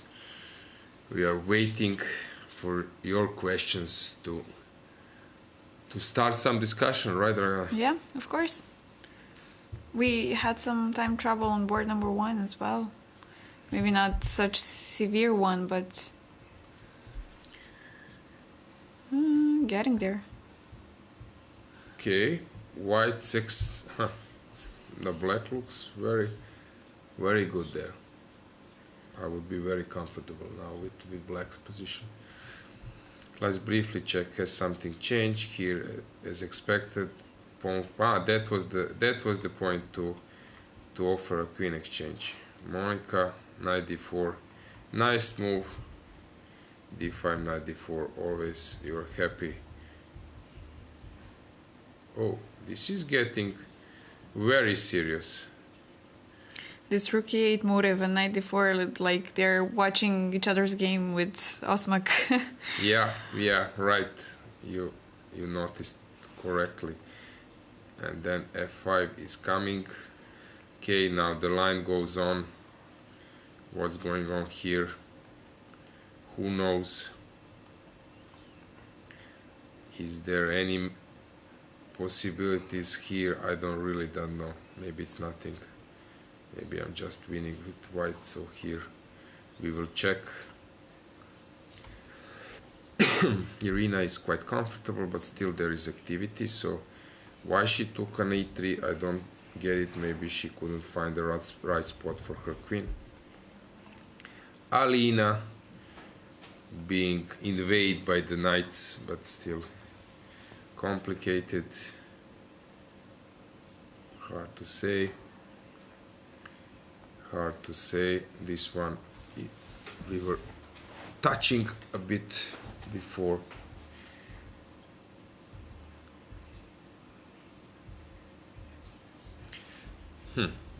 This is the moment. Let's check this one.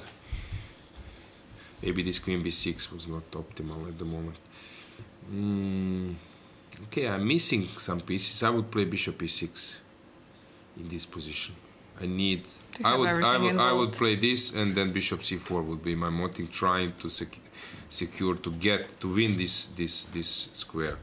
But okay, queen c7 was played.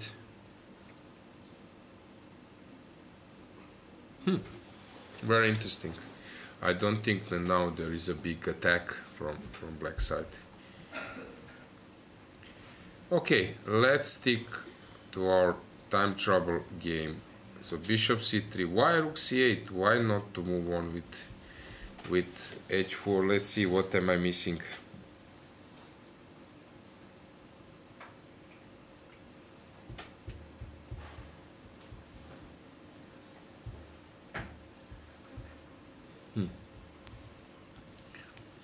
I don't see. Maybe she was afraid of some queen f8 at some yes, point. Yes, but it's not working now. I don't get it. How can I break through? I really don't see it. Queen c7, only idea would be from my side, but then d4 is just coming, so this doesn't work because of d4. So what do I do? I really don't see.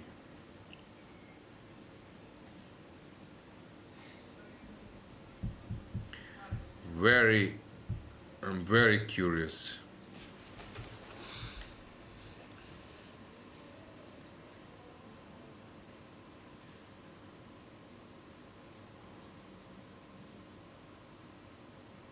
Do you see it? mystery. Mystery. Without engines, it's really hard. And actually, we are trying to get into players' position. Yeah, how they need to think about the position. Here, I really don't see how white can immediately do some damage to black. But so if I move my queen, d4 is coming. I see this. Which move I can play? I can play queen b4. Okay, this is what I can do. That I kick your queen for a, probably you won't exchange. Maybe you will. It's also possible. But I can have queen b4 after rook c8 as well, right? Yeah. This doesn't change.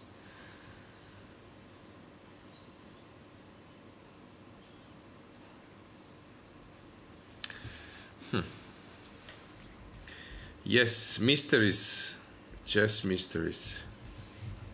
Why to? Okay, this also has some sense. She's trying to exchange one pair of rooks because this one was inactive. Try to play some king's move and then hold. Especially the rook on the 7th rank might look scary. So yeah, let's check the cameras. Let's see the faces.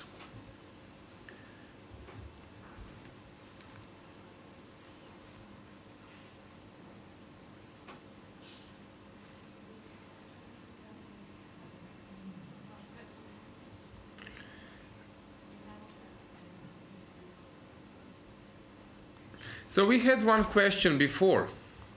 So how much time how many hours do you study before a game? Oh, okay, that's an interesting question. I think there was a mistake. It should be how many minutes. Oh, okay. Well, maybe for you, we actually did spend. Okay, depends which kind of tournament and if you have a coach on your disposal and you know, basically what time you have in your disposal. So if you want to prepare maybe a line that you haven't learned before, maybe try to prepare for an opponent, I would say an hour or two if we get to that point. But it's definitely the best option to come to the tournament prepared and I guess play what you know. This I would say is like from magazine 100% politically correct. It's like you just said like in ideal way. You come prepared from home, which of course doesn't happen. Yeah. And then you just play 1 hour with a coach and so on. So I would the ideal world. I would say completely opposite.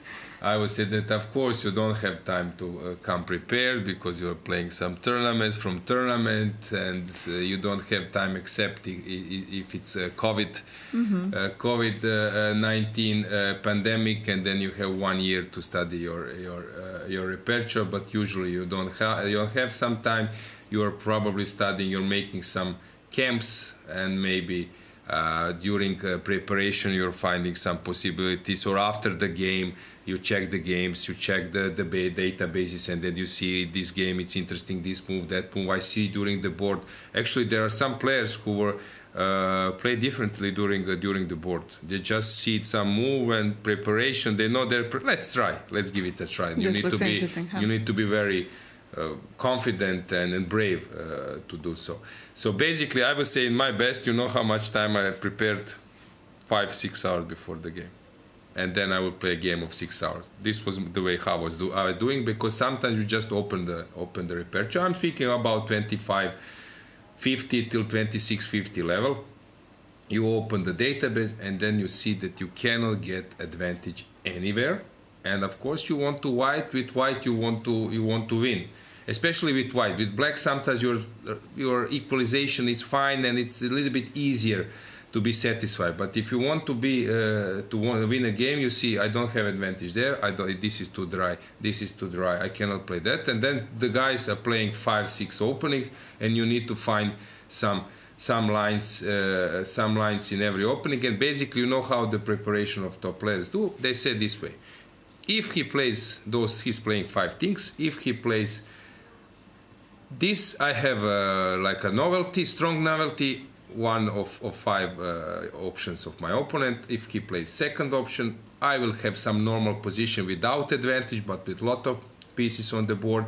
If he plays something, for example, he's playing Greenfield, I have a novelty there. He plays Nimso as well. Okay, I have some regular position there. Slav defense, no advantage. It will be a draw.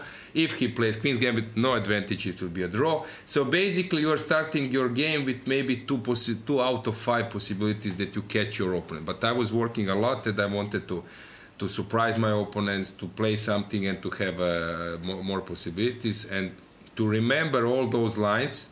Because you feel bad if you know that you had a move on your screen and you were lazy to remember. And you know what is the biggest issue of top players now, because they know the moves but they are not sure about exact position. There was one funny story when two players, I won't name them, they were drinking in a bar, and of course they were like top 20 players in the world. 15 years ago, they were drinking in bars, usually not sharing analysis to each other. They were just colleagues. And then at one stage, the guy got so drunk that he started to speak about some novelties in some, let's say, Rui Lopez. And then the guy said, this dummy told me the novelty. Yeah, this is fantastic idea. But I was drunk as well, and I cannot remember how the position comes, what is the move order, and so on. So everything looks similar. You know about the motive, but you cannot recall. And then you stay at the game and you say, there was some bishop f5 in some position, but I don't know in which one. So it's really exhausting. But if you want to be ready to challenge top players, you need to be prepared. Actually, I would advise how the let's say repertoire database and preparation comes. So first, as some kind of novice player or club player, you start to first find some books. Then you are inputting just maybe you have books in PGN format, but usually they were just books. And then you would input some moves, and before the game you will just checking what does the book say. Then you find model games, and then you are inputting model games into the your, like, say, repertoire database. You don't have any new idea. You're just copying what has happened. Then suddenly you start using engine, and then in some position you see some improvement. You get excited. You write that in this position this move is better than the guy mentioned in the book or the model game went, and so on. And then you start to work on some repertoire, like you mentioned, to come prepared. And then you have like one month you spend, let's say, on C3 Sicilian. You take the material, you make opening report, you check the specialists with their games, what they do. Then you start to dig with computer or with your colleague or by yourself. Then you see some ideas. Then you start writing this position. This is interesting move. This is bad because of that. And suddenly your repertoire database grows. At some point I had something like 1,000 lines. And before the game, when I was best prepared in my prime, I would just check the pairings. The guy plays Slav, Greenfield, and I don't know, King's Indian. Okay, this line, okay, I will choose, I have this, okay, he's an aggressive player, I will choose low line, but I have this move, this line, and I was just repeating my repertoire. I don't need to search, reference, check, nothing. I have already my lines, and sometimes I have already prepared some antidotes against opponent novelties. So he comes with novelty, I already know about that move and I know how to react. This is like when you are on top. This is the ideal situation. Yes, and usually on Monday, the week in chess was published. We all had these mega databases with first 5 million, then 6 million, then 7 million games. And then every Monday at 10 o'clock, 10 p.m. you will get new the week in chess with like 4,000 games. In summer it's 7,000, in winter it's 3,000, and then you make a database of those games or opening tree, and you check which new games are collected with your repertoire. If you don't do this, you can do this for 1 week, 2 weeks. Suddenly you have the week in chess, which is a lot of material.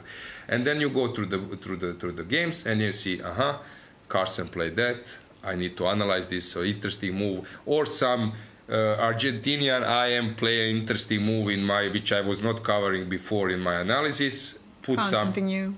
Put some flag as an interesting move, write it, and then either you do it immediately, analyze, or you just wrote some stick that it's important that you check it. So that was a life for every pro.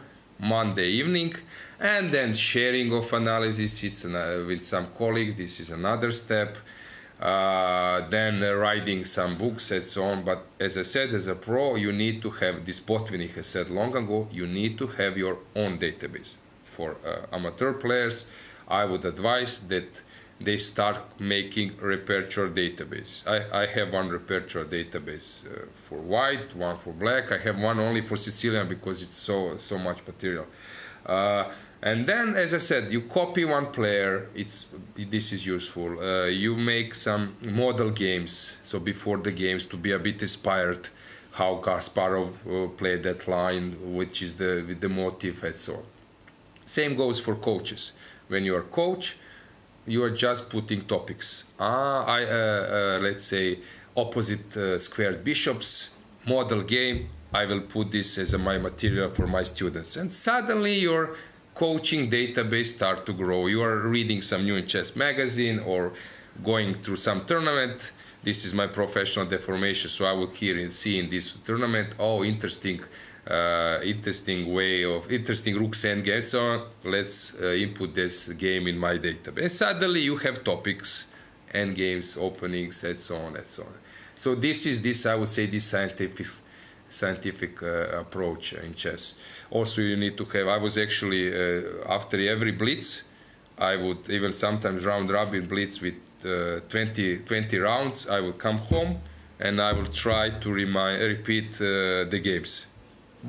Not so about the moves, but sometimes about the openings. And then when I'm playing one player, I already have 10, 15 games against him with his Croatian player, what he did in rapid.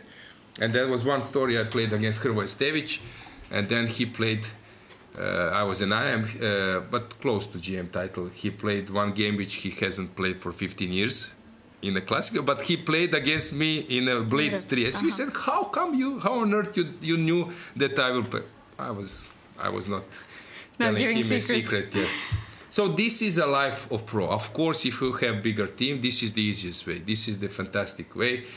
As I was saying to, for example, some people when I comparing sports, it would be same that let's say how people are preparing alone, that you let's say go as in some kind of skiing competition, and then all night before you are just brushing the skis. You have a team, and when you have a team in chess, then you just let your team to scan the player, and then you wake up and they give you two options. The guy is playing this, there is a hole there is this idea, we could try this, then you discuss it and then opt. This is like a deal where you don't need to make databases, you don't need to check his game, you don't need to find some holes in his game and so on.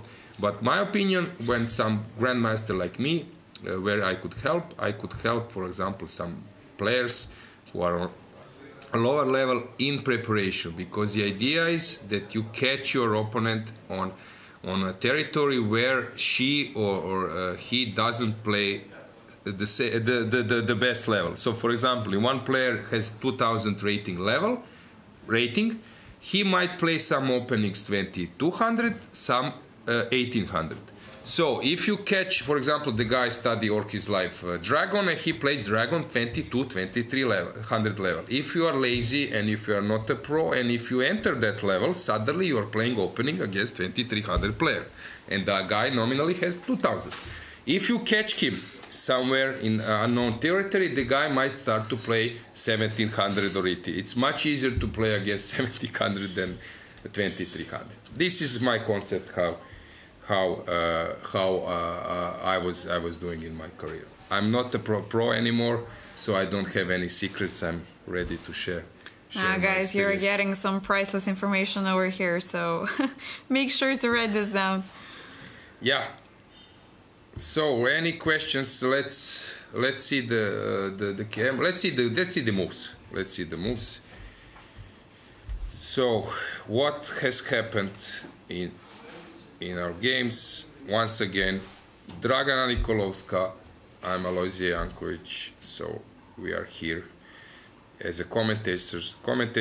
I'm from Croatia and Dragana from. So, what's going on here? Rook d8 played. Strange concept to play rook c8 and then rook d8. I'm not sure. Yes, you mentioned that we are I'm giving some tips. Listen, as I said, I don't hide anything. We touched in previous days nutrition, sleep, preparation. If I was a kid, I would be so happy when I was a kid to get that type of preparation, because all my coaches were only focused about moves. You play that, you play this move, you play this line, you play that move, you play that. I was not getting psychological approach. I was not getting some motivational advices and so on. Which pity. Maybe I could have reached more, but what to do? 25.97 was my career high. I would say it was like 150 in the world. And one stage, it was around. Yes, shall we check anything here? So black is doing what we expected, keeping the position, keeping the queenside play, while white now realized that of course she needs to switch to kingside where there are no white pieces. This one much better for white. I would say that here white is on top. Bela against Sochko Monica. Suddenly, okay, I would say that black is better. It would be my first opinion, but now I'm not so sure. Let's check. Two rooks are two rooks, but the problem of white is lacking I would say some communication and trying to find the right spot for her king. Bishop and knight can attack. I don't know, this d6, if this d pawn falls, then of course black will, because b and a won't be so fast. If this one can hold, maybe that's something she's counting on. Pete, what would you say? I wanted to ask you if we would like to choose a camera from these fours. Which one would we? To follow according to the games. From the most interesting games. Whatever you choose, first or second. Let's see. Only maybe I'm afraid that this one will end up quickly. But maybe I'm mistaken. It looks to me that white is on top here, which will take us only to this game, but this will be interesting. So okay, let's stick to the first. Let's make a zoom of the first camera, which might be the most interesting one.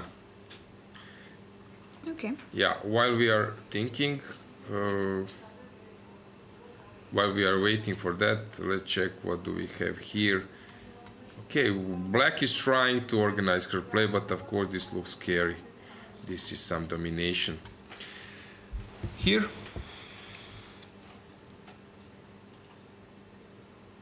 white should be better.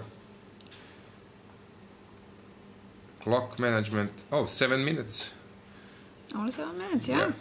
Okay, time trouble approaching, so. Yeah.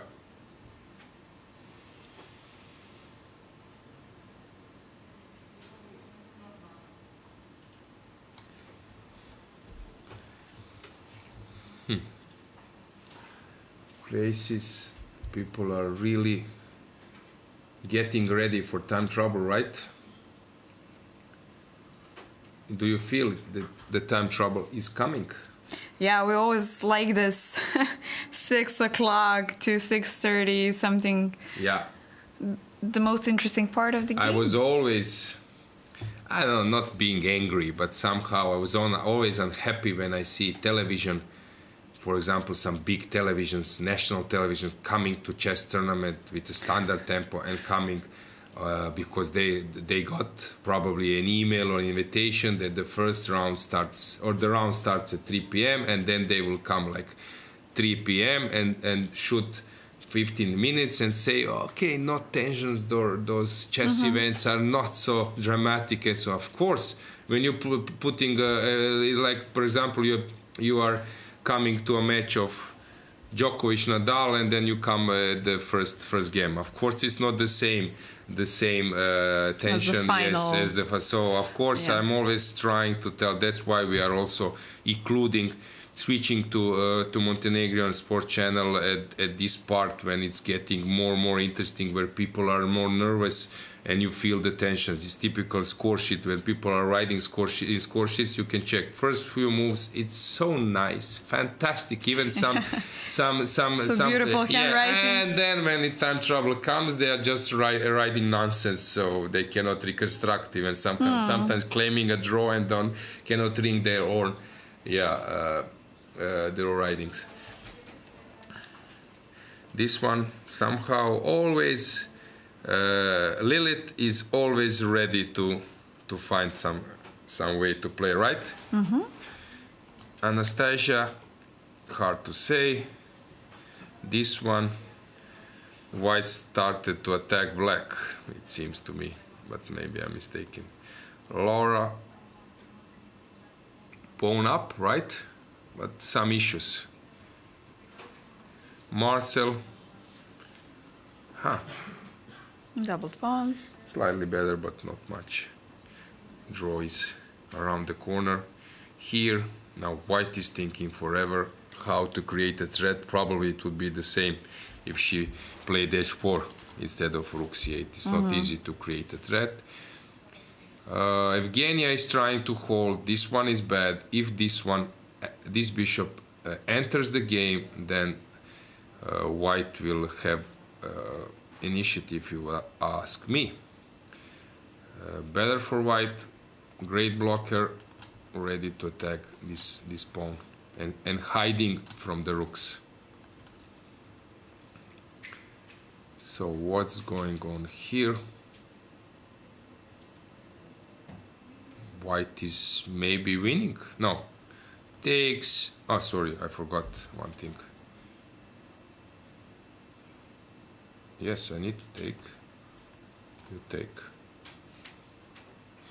Maybe winning. I don't know. It looks better for white. Time. You have any comment? No. Okay. Yeah. Ina is in time trouble. Regular customer of time troubles, and it seems that she is doing well actually. Now this rook d2, I like. She will start to target this g pawn. Remember, guys, this is a perfect shelter. Sometimes you need to play h3 just to avoid back rank motive, but in general this is a perfect shelter for the castle king. When you start to play the moves like g4, then sometimes it's very hard for you later to cover your king. This looks better for white, although black is creating some counterplay. I'm not sure any longer. Valentina, she just scored a victory. So recovering after a tough loss. Here it's some kind of race, always typical. Who is faster? White on this side or black on that side when we have opposite castles. Race is an important factor. Radeva, okay, coming with king, holding, although it's a bit better for white. She's in time trouble, but not a big one. This looks complicated. So f5, the idea is rook d6. No, not yet. Bishop h5 is the idea. Now I spot it. This is the concept. Hard to say. Better for white. Very complicated, but bishop d4 is coming. Winter is coming was Garry Kasparov's book. What's going on here?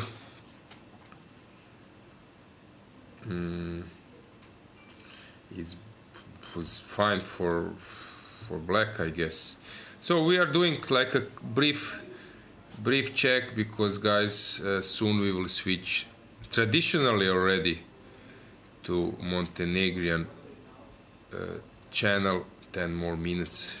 Yeah, since there was a lot of interest from the local people, so it's our pleasure to manage to basically promote chess in this way. Yes, exactly. Okay. Susanna is attacking. This looks scary for white. Here, that was a complete mess. We left here. Yes, bishop f5, as I mentioned, played. Now just queen needs to enter. Okay, queen is entering. Now I would be very afraid with white, but maybe is there some checkmate already coming here? Maybe not. Knight d3, you move the bishop, and the point is that you open the rook. This is the system. I'm just always ready to offer you some nonsense. So let's see. This would be my try. It seems to me that this just wins. Except there is a crazy move, but checkmate. This guy was thinking about another crazy stuff with the point, but then when my rook misses, then opponents give me nice checkmate. Better for white. Hard to say. Probably better for white. What's going on here? Knight d5. Winning. Knight c7 is coming. Just winning for white. So Zawadzka is coming back. Where we will be? We were... Okay, too hard to say. Who knows, white is better, but this one, no. Which one we were following? Gaichin and Stefanova. Yes, Gaichin looks good. Stefanova. Again, tough game. She's playing against players who are just playing much better than rating. Come on, against 1700, she's probably expecting an easy win, yeah, but it's not so easy. So g4. Okay, and if this was necessary, if this doesn't work because of something which I don't see yet. Nice. Yeah, knight c6. This is what I spotted after g4. If the rook comes, this looks scary. Final boards and then final conclusion, right? Before the short switch. Let's say that we can now this looks beautiful for black. So Mary is on fire. Yeah, Olivia in troubles. This one, yeah, I expect a win there. And that one is a bit crazy, but I like how white organized her pieces. Now I'm not sure about the position. My assessment is changing each move. Yeah, so we can, I don't know, say, let's just check Zhukova's game. Has anything changed there? Not much. Yeah, so we can make some prediction that at the moment, or let's say conclusion, at the moment, Arabidze is enjoying a better position against leading Olivia Kulbasa. We have Alexandra sort of getting closer to win against Osmak Julia. We have Kotenashvili Bela having a complicated position against Sochko Monica. Sargsyan Anna against Bulmaga Irina. It's complicated. It seems that white is pressing. Bivol Alina against Wagner Dinara was slightly better for white, or let's even maybe more. What else I can recall? Vuksa Natalia against Lilith. It was unclear. And then we have Narva Mai playing against Savina. If I'm not mistaken, it seems that Black was doing fine there, right? Yep. Okay, we will see how things will develop after the time trouble. Yeah, so we leave you. We go for a short break, and then we will switch for Montenegro on television. Yes.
Krenuli smo opušteno.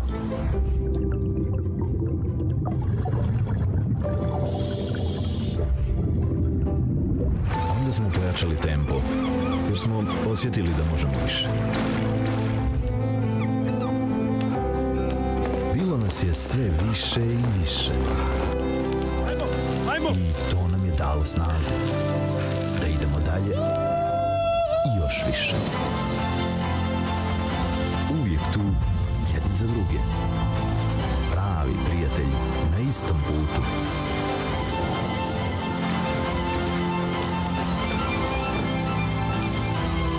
Zajedno već 15 godina ka vrhu. MTEL, imate prijatelje.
Gledalci, dobrodošli na 8. kolo Evropskog ženskog prvenstva u šahu ovde u sunčanom Petrovcu u Crnoj Gori. Moje ime je Dragana Nikolavska.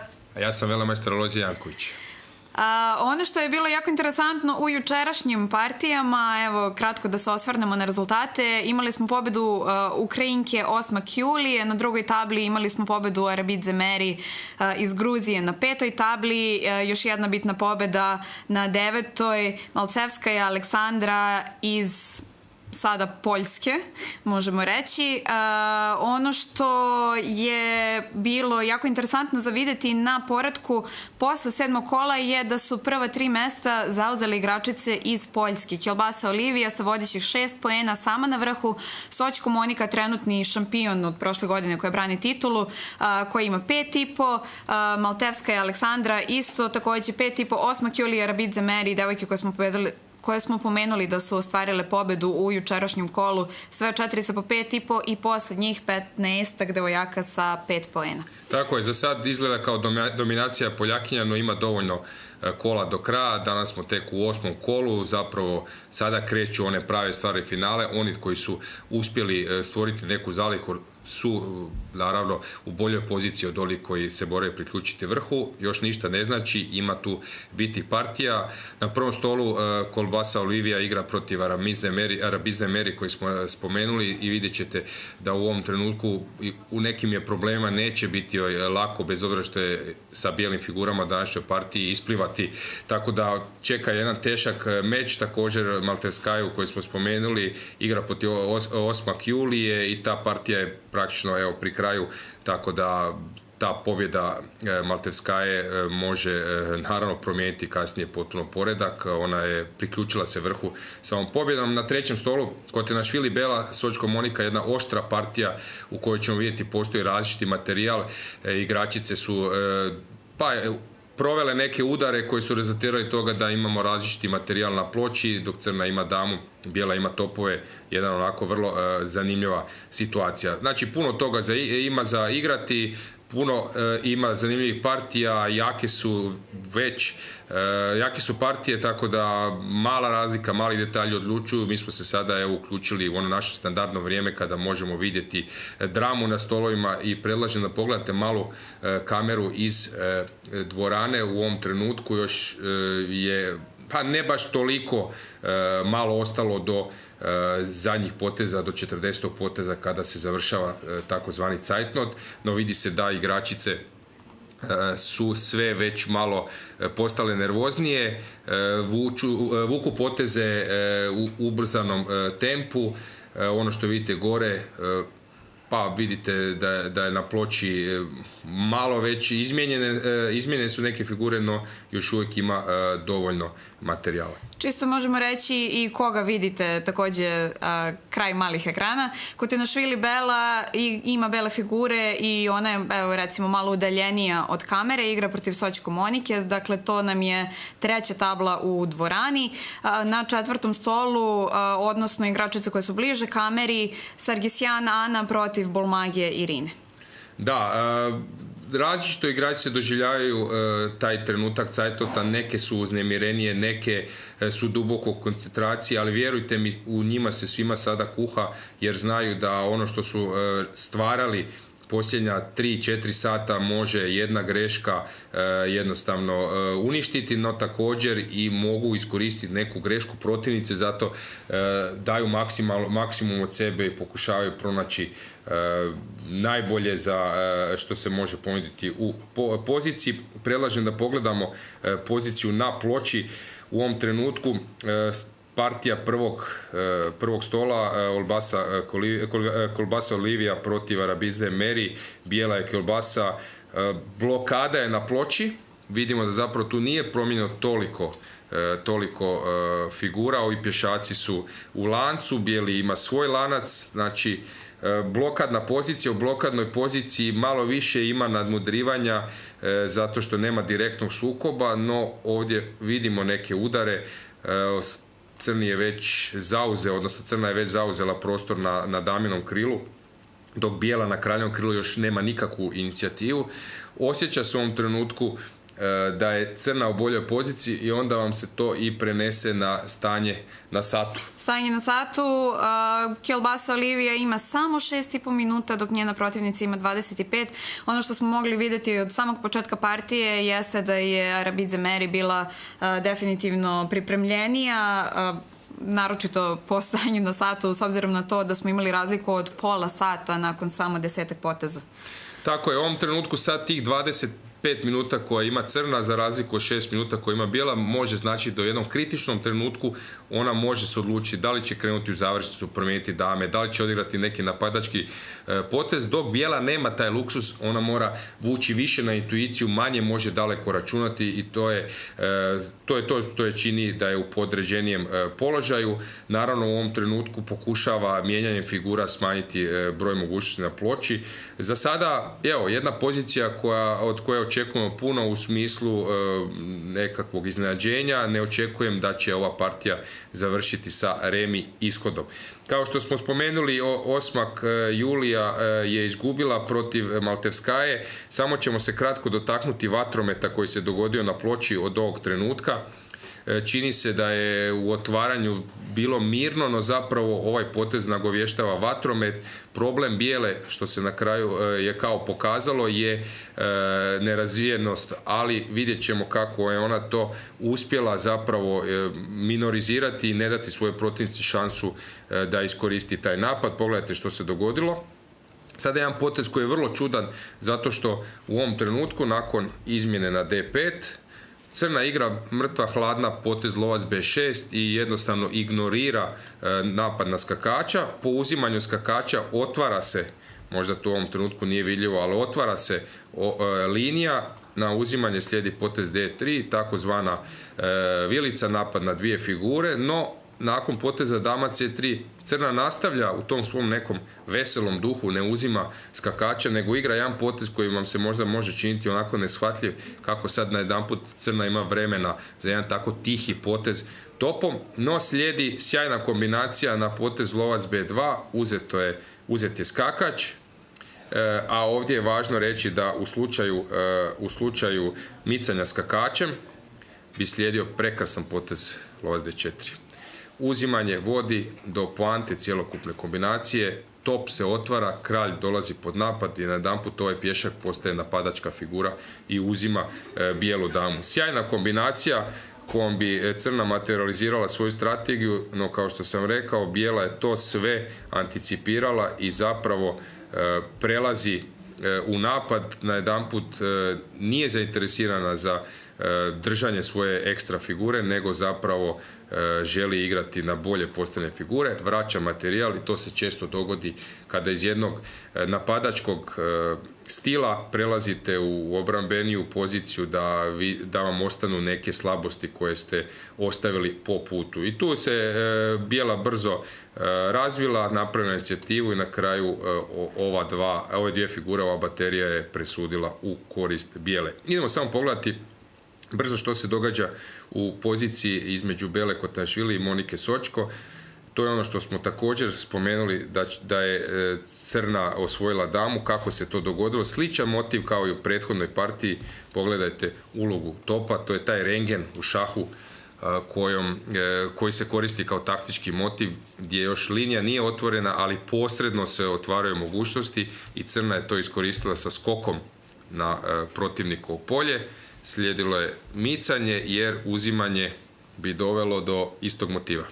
Da, jako interesantno što smo mogli da vidimo isti motiv na dve table, jedno pored druge, što se jako retko dešava. Našalit ćemo se da su možda prepisivali i da su bacili pogled, ali vjerojatno to nije bio slučaj. Naravno da su igračice jako iskusne i poznaju sve šahovske motive, tako da znaju i za ovu mogućnost, nikakvog tu prepisivanja nije bilo, ali zgodno evo za vidjeti.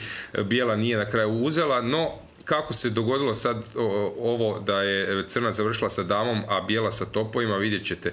Taj skakač je nekako tu cijelo vrijeme stajao, provociraši bijelu. Bijela odlučuje da je vrijeme za uzeti i sad opet taj top postaje ključna figura, jer nakon izmjene slijedi još jedan prekrasan udar. Evo, meni je ovaj način kako su igračice odigrali ovu fazu partije je stvarno prekrasan, jer svaki potez je bio nešto što otkriva neki novi motiv. Recimo u ovom trenutku na uzimanje skakačem otvara se novi napad, nebranja figura i skakač bi izmicanjem otvorio mogućnost crnoj dami da osvoji bijelog topa, stoga skakač ostaje na ovom mjestu, uzima dama, ali sad opet novi problem te E-linije po kojoj su se svi motivi odvijali, slijedi potez topom i dama i to postoji u vezi, bijela nema druge nego izmijeniti damu, no po ovom odigravanju ovih poteza bijela je zapravo to sve vidjela i vidjela je da će uzeti ovog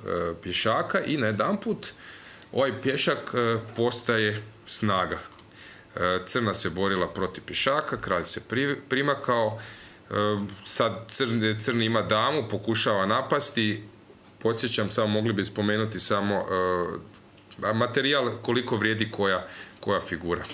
Tako je, lake figure, skakač i lovac, kažemo da vrede po 3 pešaka, naravno merimo u pešacima da bi nam bilo lakše. Skakač i lovac po 3 pešaka, top 5 pešaka, za damu kažemo na nekim mjestima 10, međutim u vrhunskom šahu kažemo da vredi 9 pešaka. Tako je, zato što bi 2 topa trebala biti jači od dame, no ovdje je problem što je bijeli kralj izložen i da je sad taj kralj recimo negdje u kutu, u sigurnosti svojih pješaka, bilo bi puno lakše onda bijelom preći u napad, a ovdje je zapravo problem što crna kombinira sa prijetnjama lovcem po bijelim poljima, dok dama se sprema zahvatiti crna polja i najedanput ovaj kralj postaje objekt napada, dok crni kralj još to nije.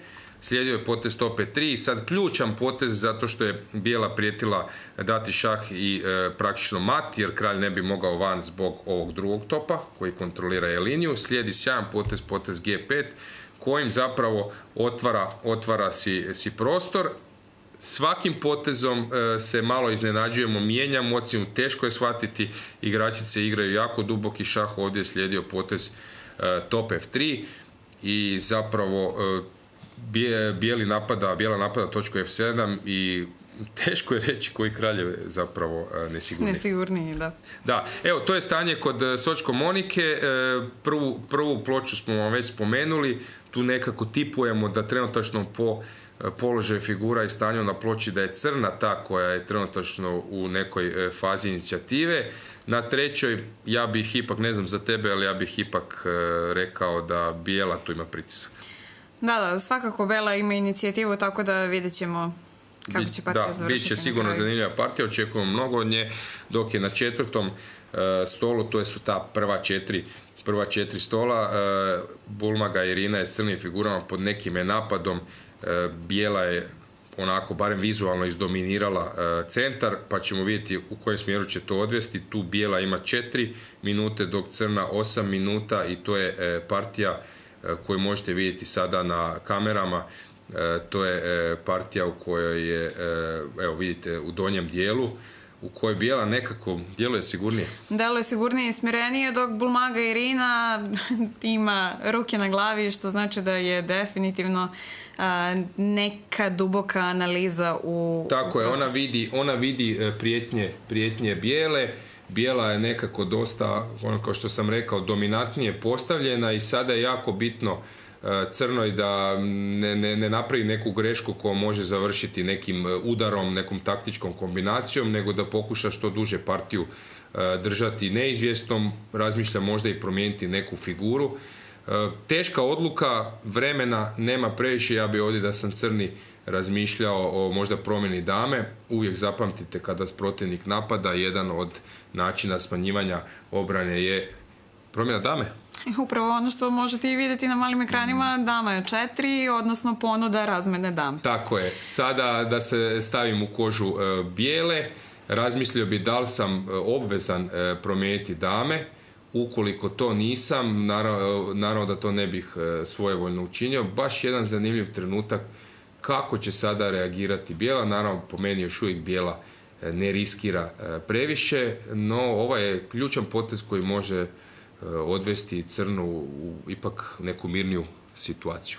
Tako je, ono što također možemo napomenuti jeste da Bulmaga Irina je imala jako teške mečeve na prvim stolovima u prethodnim kolima, dok Sargisjan vidimo po prvi put, čini mi se, na live kamerama, što znači na prvih 8 stolova, što znači eto možda da Sargisjan ima malo više energije, međutim svakako nije to još uvijek presudno, ali ostaje da vidimo. Da, ono što je također zanimljivo da je šah koliko god se mjeri kroz poteze, šalju se potezi u cijeli svijet preko digitalnih ploča, mi ipak nekako volimo malo pogledati i stanje igračica u nekom vizualnom smislu, da li su nervozne, da li drže pod kontrolom, tako da evo to sve čini ovaj doživljaj zanimljivijim. Naravno, Šahovski savez Crne Gore je omogućio ono što je spomenuto, da se prati prvih 8 ploča osim live, da se vide i kamere iz dvorane, što evo taj zaokružuje cjelokupni doživljaj. Vidjet ćemo, cajtnot je malo vremena, može se, neke naše mogu se prognoze i ne ostvariti, nas se uključiti tu i neka nervoza pa se napravi neka greška, tako da ne možemo reći sa sigurnošću da će partije završiti ovako kako smo naveli, ali recimo da rezimiramo prva 4 stola, rekli bi ipak da je Olivia Kolbasa malo u neugodnijem položaju, da je Arabidze Meri ta koja pritišće, to je prvi stol, na drugom stolu imamo odluku već u kojoj je Maltevskaja pobjedila, tako da je ta partija već završena. U trećoj partiji između Kotanašvili Bele i Sočko Monike, da ipak Bela, bez obzira na vatromet Crne, uspjela postići neku inicijativu, dim se raščistio i ona je ta koja sada vjerojatno diktira igru, i na četvrtom stolu Bulmaga Irina pokušava riješiti probleme koje ima u partiji, no Bijela je ta ipak koja stišće. Naravno, pokušat ćemo vidjeti da u drugom dijelu i odradimo možda neki intervju ili malo popratimo također i neke druge stvari. Budite sa nama, vratite se ponovo u 8:15 da biste vidjeli da li su naše prognoze zapravo izašle na teren. Tako je, vidimo se uskoro.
So, we are back on English. Let's guys check the last moments of interesting games. Yes, the most interesting part, of course, the time trouble. We have only 2 minutes on the first board. We already have a result on the second board while we were speaking for the national television. So definitely some interesting things to follow. Exactly. Games are not even. Some games are really in one player's favor, so we will check. So first game looks better for black, although not yet is everything defined. Olivia is trying to rearrange her pieces in the best way, although of course it's quite obvious that black is pushing there. This one is getting much more interesting. It seemed to me that black is getting a good counterplay. It was actually the case, but suddenly with few moves I noticed that I completely changed my mind, and I noticed that it's not good, or let's say not an easy position for black. So what is she doing now? She's basically, black is counting on this edge pawn, probably that she will get the piece there when she loses this one, which she will quickly. So after this move, probably there is some idea to gain some counterplay, but I don't see how. So after h3. If check, this looks like it should be over. So we can just claim a win from white there. I don't know what will she do. It seems to me that this is just a superb strategy by Bella. Yeah, after a few tough positions and mistakes from Bella, she's getting back on top. Yeah. How about this one? This one, of course, white was pushing, but black has succeeded to level, I would say, or a little bit easier the pressure. But still, these pawns hang in, which might be important in some queen's exchange transformation. This one we will follow, and probably we will stick to this one as well. Just briefly to check, we have a draw here. It's looked to me as better for white, but somehow black just made it look easy, right? So they repeat the moves. Here, black is having compensation. This is obvious. This one now looks much better for white. This knight is completely dominated by the bishop. This one looks winning for white, I guess. Laura, very hard. Let's stick to the top boards, I guess. Hopefully something will happen there, because it's not easy to follow.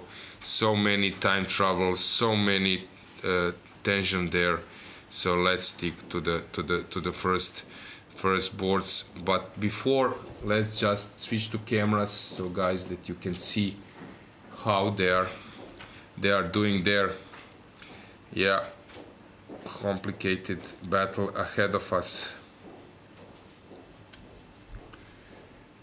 What's going on there? I think that Bella is just winning. Let's see the final moments on the camera, how this will happen. It seems now that, yeah, this is game over. She will resign. Bishop g3, rook g3. Let's go back to the board. You will see rook g3, and that's basically it. Knight e4. Now I have several moves to win, I guess, but let's find the most precise one.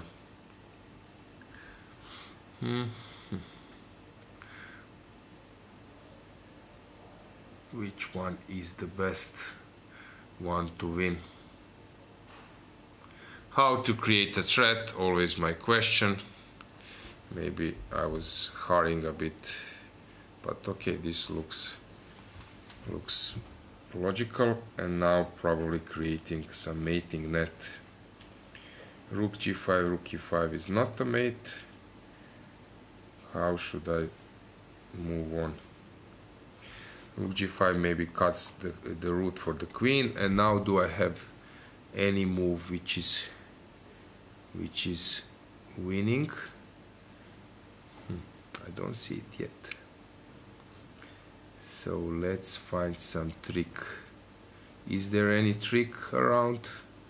Hard to say. Rook e5, h2. I cannot fool with that, so I need to do something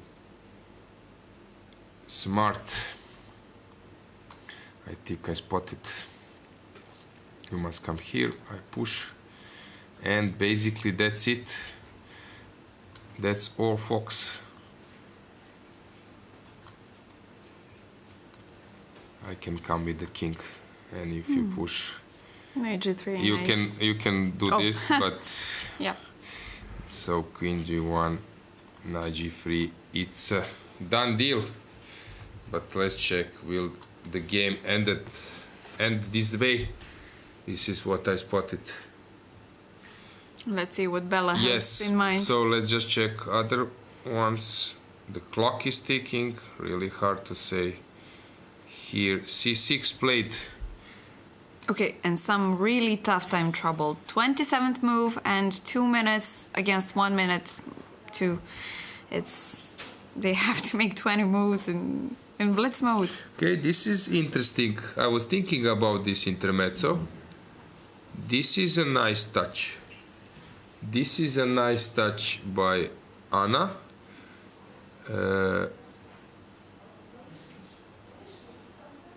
Unless it doesn't work.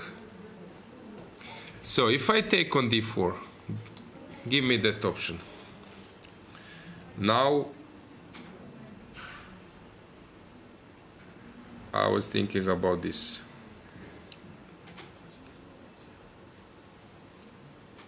And on that, to give you check. This was my, but then you play this. And then I recheck. Yeah. I don't know, I'm not sure. Is everything under control there? d5 hanging as well. So if I take on d4, if you take rook, I take on e5. This is bad. If you take cd, I take on d5. You can take on f7. Okay, you will be pawn up there. I see this. Okay, this is something. This is something. Yeah, okay. It's viable, I would say. Okay, 30 seconds, less than 30 seconds for Irina to decide what to do in this position. Yes. And we have a move on the board. Yes, pawn takes. Okay. Now the point was, yeah, she just takes. I think she just takes. And when you take with the bishop, I take here. This is the point. And then when you attack, I play this. So I'm winning, or sort of winning there. And if you take my rook, then I have this nasty, maybe checkmate even, but this looks horrible. I can Some win. queen h8 maybe too. Yeah, I can win in several ways. This one is winning, probably. Okay, maybe not necessary. Not necessary. Maybe better is to give this cover check. You come here. I give a checkmate. Yeah, that's it. That's basically it. Is Bella winning? Knight e4. Creating a checkmate. Checkmate threat. Okay, also good enough. But not direct. Usually I like to check direct moves. To have the force variations. Yes, this is what because then there are no surprises. But okay, she was long time. She also needed to move that, move something. Yeah. Tough situation. I'm becoming more nervous than before when it was like opening phase of our broadcast. I was just sitting like place, but now we're on our toes as well. Yeah, 1 minute on the clock and 8 moves. It's not so many, but actually it's very complicated when you have to calculate checkmates. Definitely not enough time. Yeah. Tough situations on the board. We have some interesting ones to follow and we cannot choose which one to follow from so many. So something we're looking forward to every single day. Now I'm trying to follow both of them. So Irina took on g6, okay. Reasonable concept. Is there any trick there? If I want to be smart, usually when I start to try to be smart, then I'm sometimes making some mistakes. Of course, queen e4 is just good enough. But let's say something else. I don't know, some move. This would be even better version. But here on rook d7, you put something on the 7th rank. But what? You can play this, and then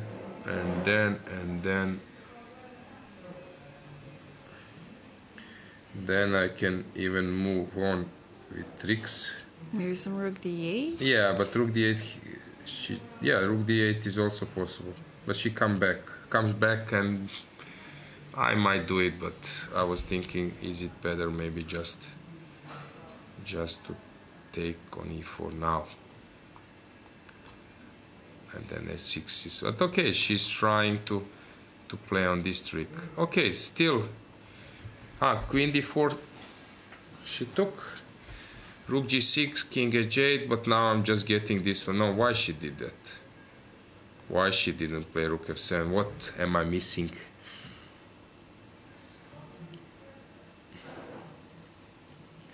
Tough question, no? What am I missing? Rook f7 doesn't work. Queen e4 you take with her. It's much better version. Much better. I don't get it. Why? Because now it's just easy.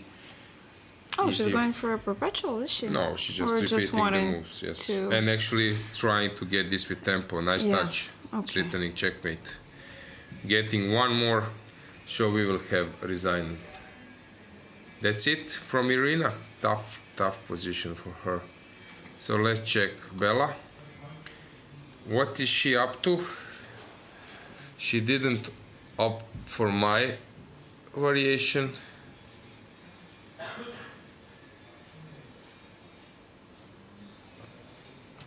This is the point, I guess.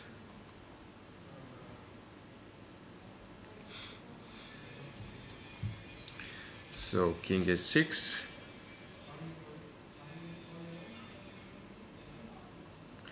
How do I move on now? 30 seconds. Why she did that? Completely winning, of course, but why? So knight d6, if I do threatening knight f5, you still exchange.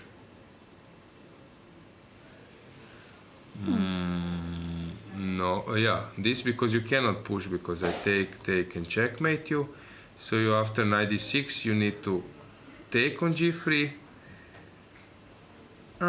Nice touch, that's it. Yep, knight d6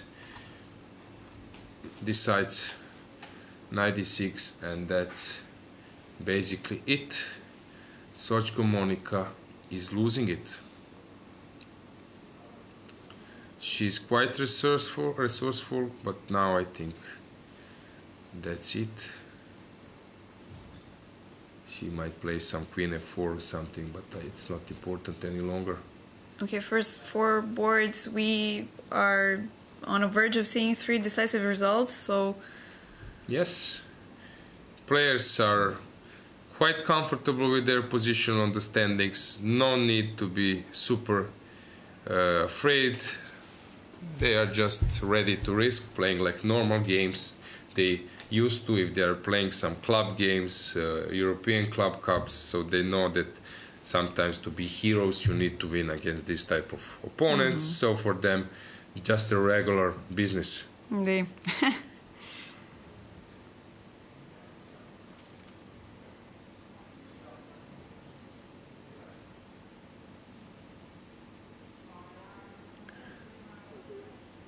Resignation, not yet. So while we are waiting, let's check what's going on here. 40th move. Out of time trouble. Yes, so the worst is over. They are both happy with the time control. This is just game over. Anything else to follow? Something scary. Black is fine there. Ooh. What's going on here? It looks completely winning for white, although still it exists. It's not over yet.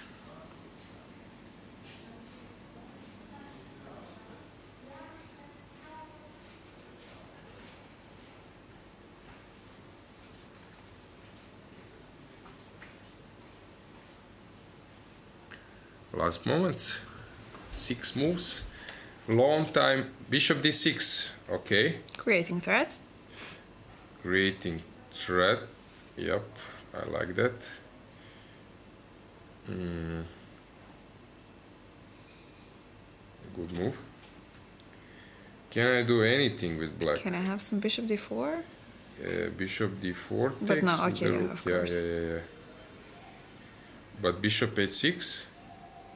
What then? Bishop e... No. What then? Or What do you then? You want to do this? Okay, understandable. It might be possible. But now do I have some time? Do I? Rook F7, okay. We're trying to hold. Queen H5 plate. What? And on Bishop F8, sacrificing the exchange. Okay. Strange decision, but possible. I was thinking of Rook F2 in the previous position and Bishop D4, but you have Bishop E5. Rook F2, I have Rook E8. This is, I was calculating here. Oh, you don't even have to take immediately. This was my intention here. Okay. So Bishop F8. Few more moves. Very complicated position. Last seconds. Sochko Monica has resigned. So Irina Bulmaga playing 3 pawns down by inertia. She should resign this, call it a day, but I understand the players, but don't play this. You start to play against chess, but okay, I understand people are still in shock, so... Yes, exactly. In few moves, we expect resignation. Maybe she's thinking to resign immediately. Yes, she will resign. So, top 4 boards, we'll have one, which is usual suspect. Kulbasa Olivia. Why? This knight was locked. Tricks. Tips and tricks, or? No. What? I don't get it. What am I missing? Why to give this knight? Okay, the knight cannot be saved, but better maybe to somehow to, if I need to lose it in a different way, or okay, maybe it cannot be saved in some reasonable way, but some Queen F4, why not? Anyway, you take here, right? This is your concept. Let's see. Queen H6 played. Last seconds. Anastasia is deep into it. 10 seconds. 10, 9, 8. Both players on their toes. 7, 5. Come on. I'm not sure she will make it. Oh, she did? Oh, she did. Yes, okay. She did. Queen C3. Provoking. What? Queen G7. Queen G7, Rook B8. Rook B8, okay, I can take and try to play D6. Okay, it's not so clear. White has some compensation. This game is not so clear at all. King G8.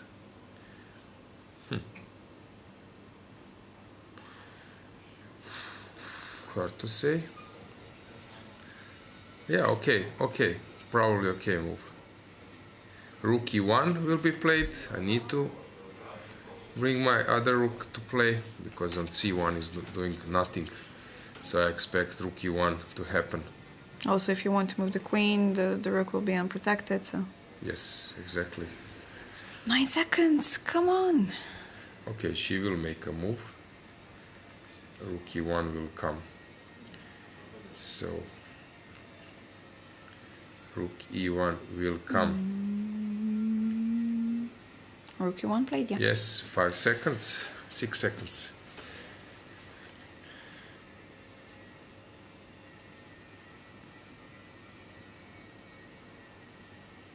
Okay, there is no real threat because bishop on a4 controls the landing square, but why black needs to solve this situation because knight and bishop, they are not playing at all.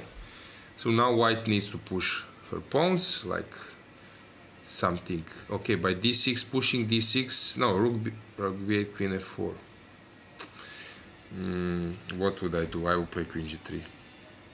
But then you can come to c2. which is useful for you. Good move for black. Rook f7. It seems to me that black is now in driving seat. So queen g3 or no. Maybe rook f6, bishop g7. I don't know what to play. I really don't know. I'm quite curious which move will be played. Queen g3. Queen g3 played as okay, my move, but now as I mentioned bishop c4, always possible to blunder. Unbelievable, in every position it's possible to blunder. So this is a good move, threatening bishop g6. So how do you fight with that? Queen d2, bishop c2? Really? No, knight c2. Okay, hang on.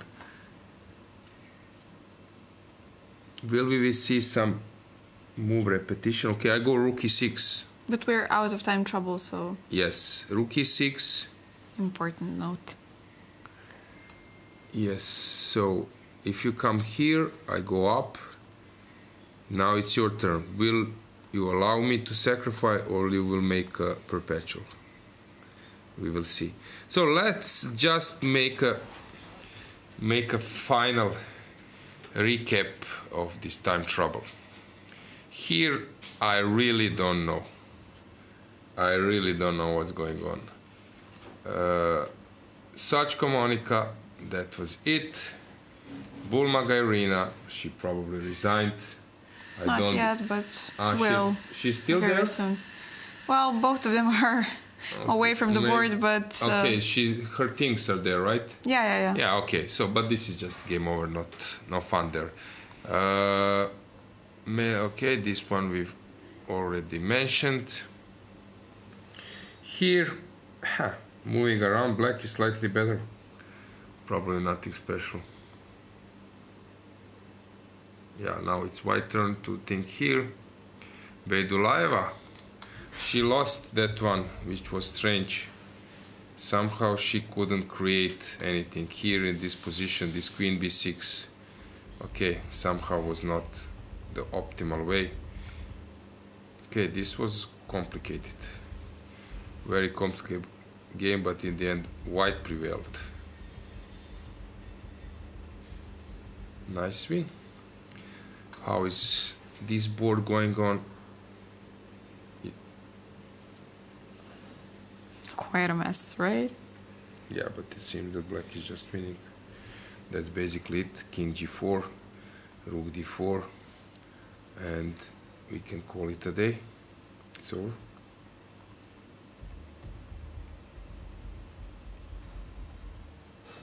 Yeah. Tough game for Laura. She was attacked. Yeah, what to do? Here everything become dark, so probably black is just winning. Yeah, somehow Marcel, when she's having a normal position, interesting position, she's using some possibilities, but when she needs to defend, suddenly she starts to play a little bit worse than usual. Sophie, draw is around. Garifulina, finally this bishop I mentioned is ready. Okay, this looks like just winning, only if I don't lose my queen, hopefully not.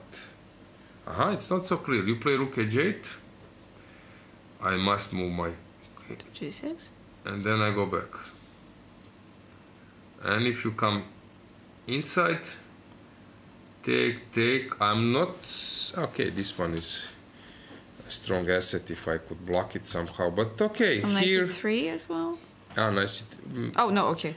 No, nice e3. Yes, but maybe some knight c5 or knight b6, and then trying to reroute my king. Still, there is some play around. Laura, all rooks endgames are drawn except the ones that are not. Yes, exactly. So this looks better for white. I would even maybe bet that they are winning. That white is winning. Here, Stavrula has won the game. Gaponenko drew. In the end, Marina is having a mess, but it looks it's in a black's favor. This one.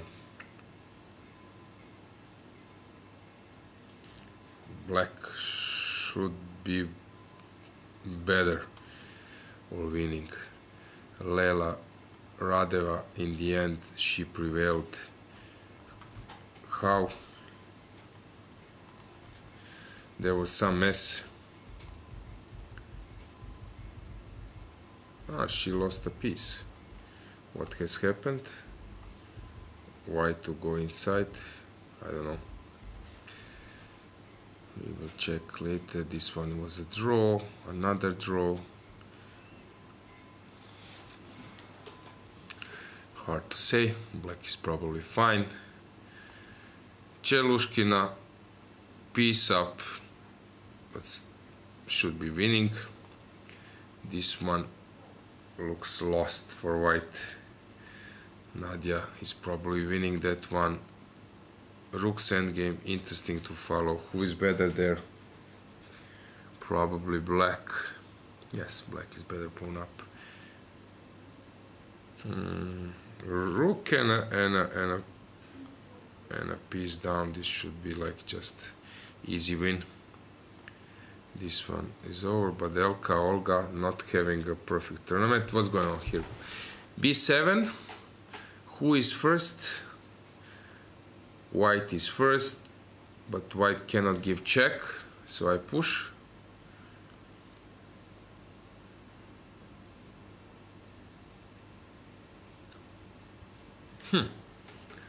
Very interesting. So let's say that if you promote, I promote, and... Wait, we had some knight c2? But then my pawn is hanging as well. So. Queen c2. Queen c2, yeah. Yeah. No, and then you promote. Yep. Bravo, yeah. This is just easy win. Good. Thanks. Yeah. How is this one going? Should be winning for white. This one was finished. This one pawn up, but some technical issues. Yes, how was Antonetta doing now? She will win this one. Yes, so maybe it's time that let's just check this one. Looks winning for white.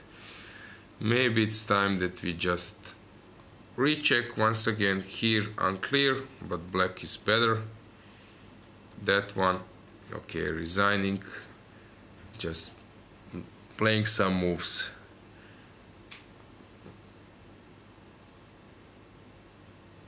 This one, yeah. So let's check the cameras. For the last moment, of course, Bulmaga will now resign. That's basically it. Yes, hand is coming. Narva having complicated position. It seems to me that she's lost. Okay, that's basically it. Let's make some break, and we will come back. Stay tuned, guys. We will be back. Yeah.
So we are back after the break. Let's check what's going on the boards. So here Again, some beginning of time trouble, no? once again, right, but this seems that black is outplaying her opponent. So Mary is doing a great job. This is a strong asset. This knight is perfectly placed as a blocker. Queen is penetrating. Rooks are ready to do the same. Tough situation for Olivia. Yeah. Suddenly she's the one who needs to be cautious. Yeah, we already know about all other results on the first 6 board, but let's check this 7th board, this long game, which is taking, probably expected route. It will be a draw, I think, soon or less.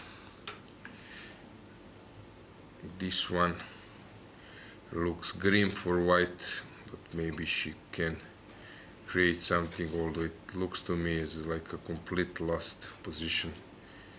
Now, of course, the trick is following and discovered attack, but black can play something like probably bishop f5 or... Okay, still some issues, or just ignore. Still some issues. This d6 is suddenly joining the play, but we will follow that one. This looked like a winning position. What happened here? Why rook d4 doesn't win?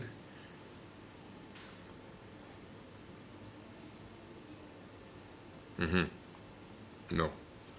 Come on. What's going on? Why f4? It's not a checkmate. f4, I have queen e2, no? King h4. This should be some kind of checkmate, no? Maybe it's not. I get it.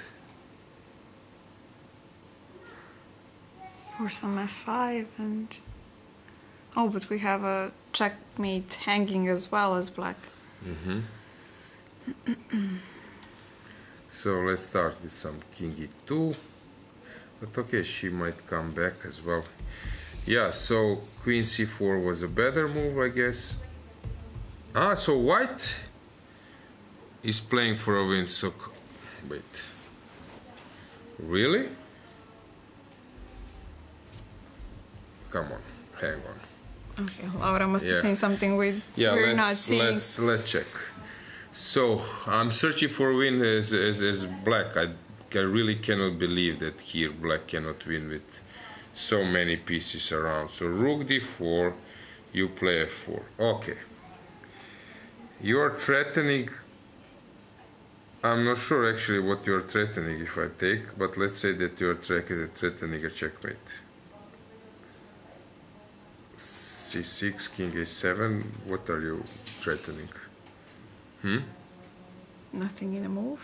Yes, okay, you can play, but Queen again, c8, so I don't. Even queen b5 I have over here. Yes, so I don't get it. I really don't get it. Why on earth would black repeat the move and white decide not to do the same? This is mystery. Oh, she's completely lost. Wait. This is on the board, right? Yeah, but no. We This is don't on the have- board. Yes, we don't have it. But so who was repeating? Maybe it's not from the same position. Once again. 1, Yeah. 2. Maybe she wouldn't repeat. It's not three times repetition. No, But it's now not, but- after king h1, king h3, what would she do? She would have taken the bishop. Okay, that was the mystery. Anyway, black wins there. Miriam, she's better, of course, this is obvious, but it's not easy to break through. Natalia, actually, what did she pull? It's another miracle. What has happened? Come on. So queen was exchanged, and then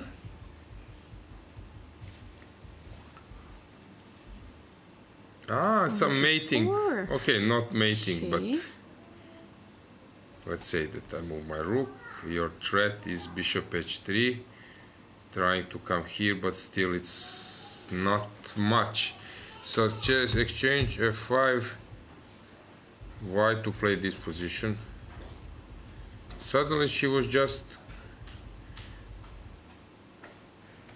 okay. No, I would prefer black. Probably is a draw, but black is pushing. Black is pushing. What a turnaround. Here always looks better for white, but still game goes on. Lara. Now black should be able to draw this one. Should be a draw, I guess. Brunello. Marina is doing her best not to lose, but it's tough. Margaret against Gunay. Black is much better. What else do we have? We have Josephine playing. She used to play long games. Pawn down, but defensive resources around. Zimina is winning, although wrong colored bishop. We will see. Toncheva.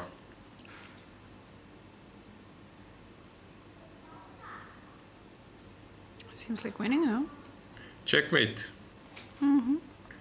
Yes, Nadia has won the game. Back in the hole number Yes, one tomorrow, I exactly. think. Exactly. What else do we have? Krasteva. Probably just making a draw. Julia against Ivana.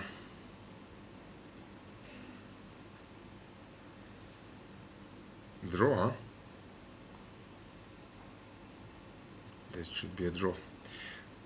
Okay, so let's check the cameras. Let's check the cameras. What do we have there? So players are thinking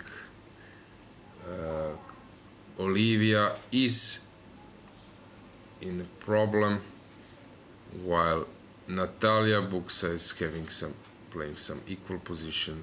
Narva Mai trying to survive, probably lost position. Any comments there? No, not much to comment there.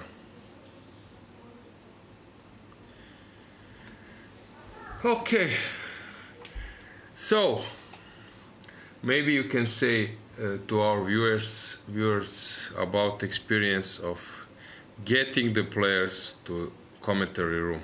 Guys, yeah, of course, unfortunately it's not such an easy task to do. We have players who lost and don't want to comment anything because they're just not feeling so well in the moment. Then we have another players who won but somehow do not want to share their happiness with us, unfortunately. Yes, it's always tricky, especially but we will see, maybe that will change. Yeah, so of course you can always find someone to bring. I will keep on with moves. So we will leave Dragana in her try to catch someone to come here. So we will see.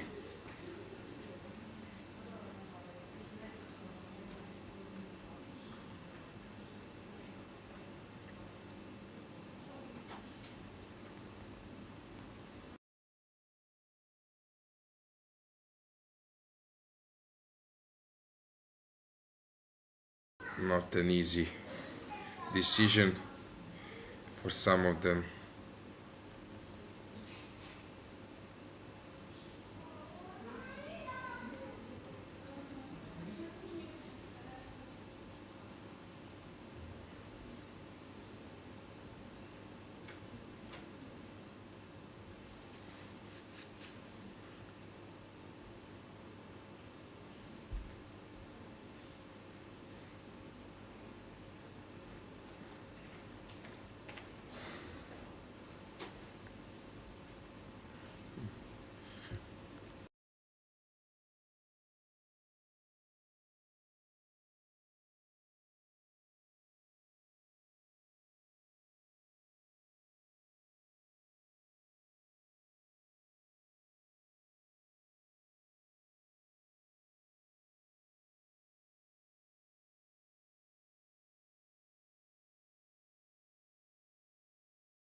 Yeah, so while we are waiting, maybe some guests. Yeah, just to explain, there is a commentary room, but okay, they can always join me. But the thing is, players, there are no contracts that players are obliged to do so. Like they are in some events here, it's up to them. It's always good to provide some content for our viewers, for our community, but it's up to player to decide. Not everyone are fond of English, but hopefully that will change. It seems that somehow this fantastic concept, how this knight landed on c3, is suddenly considerably changing, I would say, the prospects of white, of Olivia, which were very grim, but now I'm not so sure. We will check. This is, of course, I would be happy with black, because this is maybe maximum I could do in some King's Indian. But anyway, here, okay, this one is over. So Natalia is a huge fighter, but I don't see what's going on here. Don't see any problem for both sides, but time trouble is coming. Here is h5 was important move, because always there are tricks in positions. So this one just wins. After rook d5, h4, another trick, because if you take, rook is deciding the issue. So after h4, I think it's just, it should be lost completely, but okay, let's still wait for a while, some move. And the point is maybe just to, I'm not sure is this works or not. I might try to be even more. Black should be winning completely here. If I take, you play this, but now I'm missing this final shot, and you are ready to maybe to take on g6. This is the key.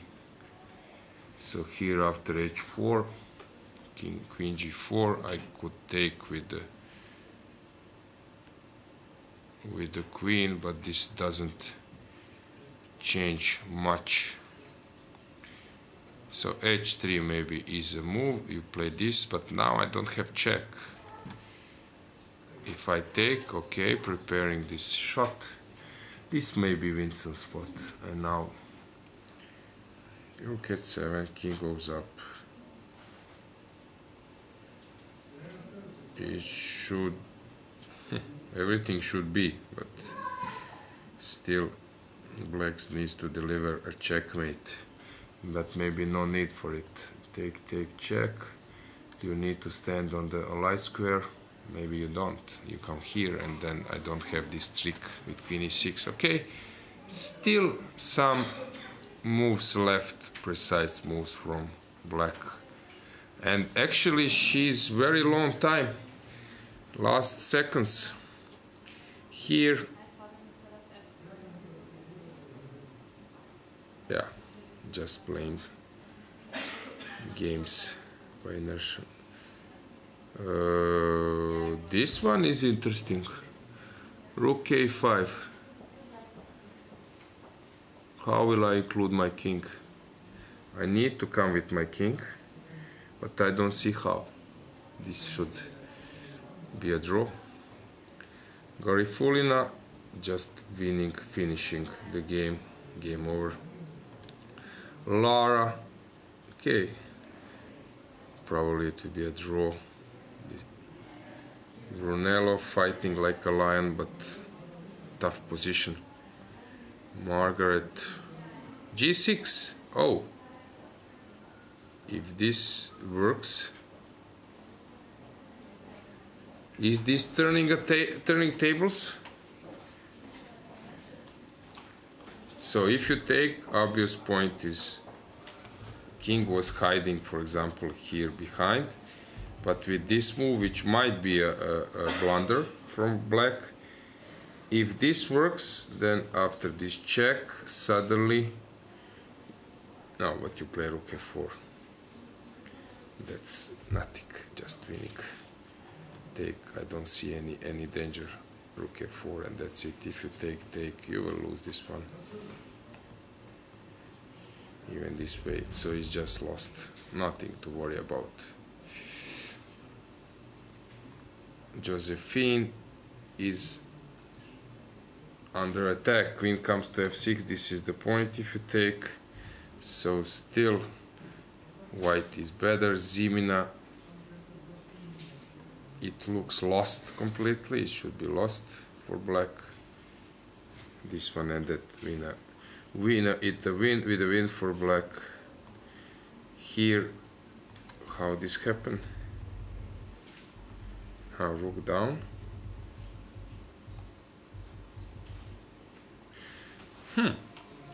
Interesting choice. So interesting. Suddenly, black lost all the pawns. Okay, the idea is obvious. So I came down, I come to c2, I come up, and I came there. Still looks like a draw, but there is something to play. Julia against Kreshchak. Okay, this is interesting. If this pawn was f-pawn, there will be some issues for white. But now with h-pawn, I think it's a dead draw because pawn endgame is a draw then, in any scenario. This one looks better for white. This one looks better for black. So many possibilities. Okay. Let's check the cameras. What do we have there? We see that probably the draw was agreed on the I think it's fifth board. Sorry, it was seventh board. Lilith Mercian against Buxa Natalia against Mercian. Lilith.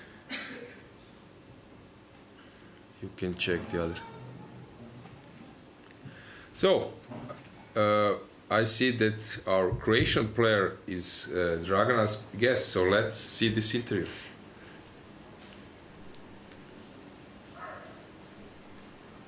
Hi guys, we finally managed to get a guest today in the studio. With us we have a Croatian woman FIDE master, Iveković Tihana. Tihana, welcome to the studio. Thank you for being our guest today, especially we needed one. You just finished your game, you won. Yes. How's your game? It was way more complicated than it was supposed to be. I apparently had a big win early on, but I just miscalculated something and I complicated matters. But okay, in the end I managed to win in a very long game, and I was just lucky that she got into something that I prepared yesterday for my game with black pieces. Okay. And then interesting turn. Yeah, I completely missed my prep today. But yeah, she luckily got into what I was studying for black, so yeah. Who are you playing today? Remind us again. Teja Vidic from Slovenia. She's from Slovenia. Yeah, she's an international master. So how is the tournament going so far? How would you rate it? I mean, it could be better, but it also could be worse. I think I'm just like in a slight minus.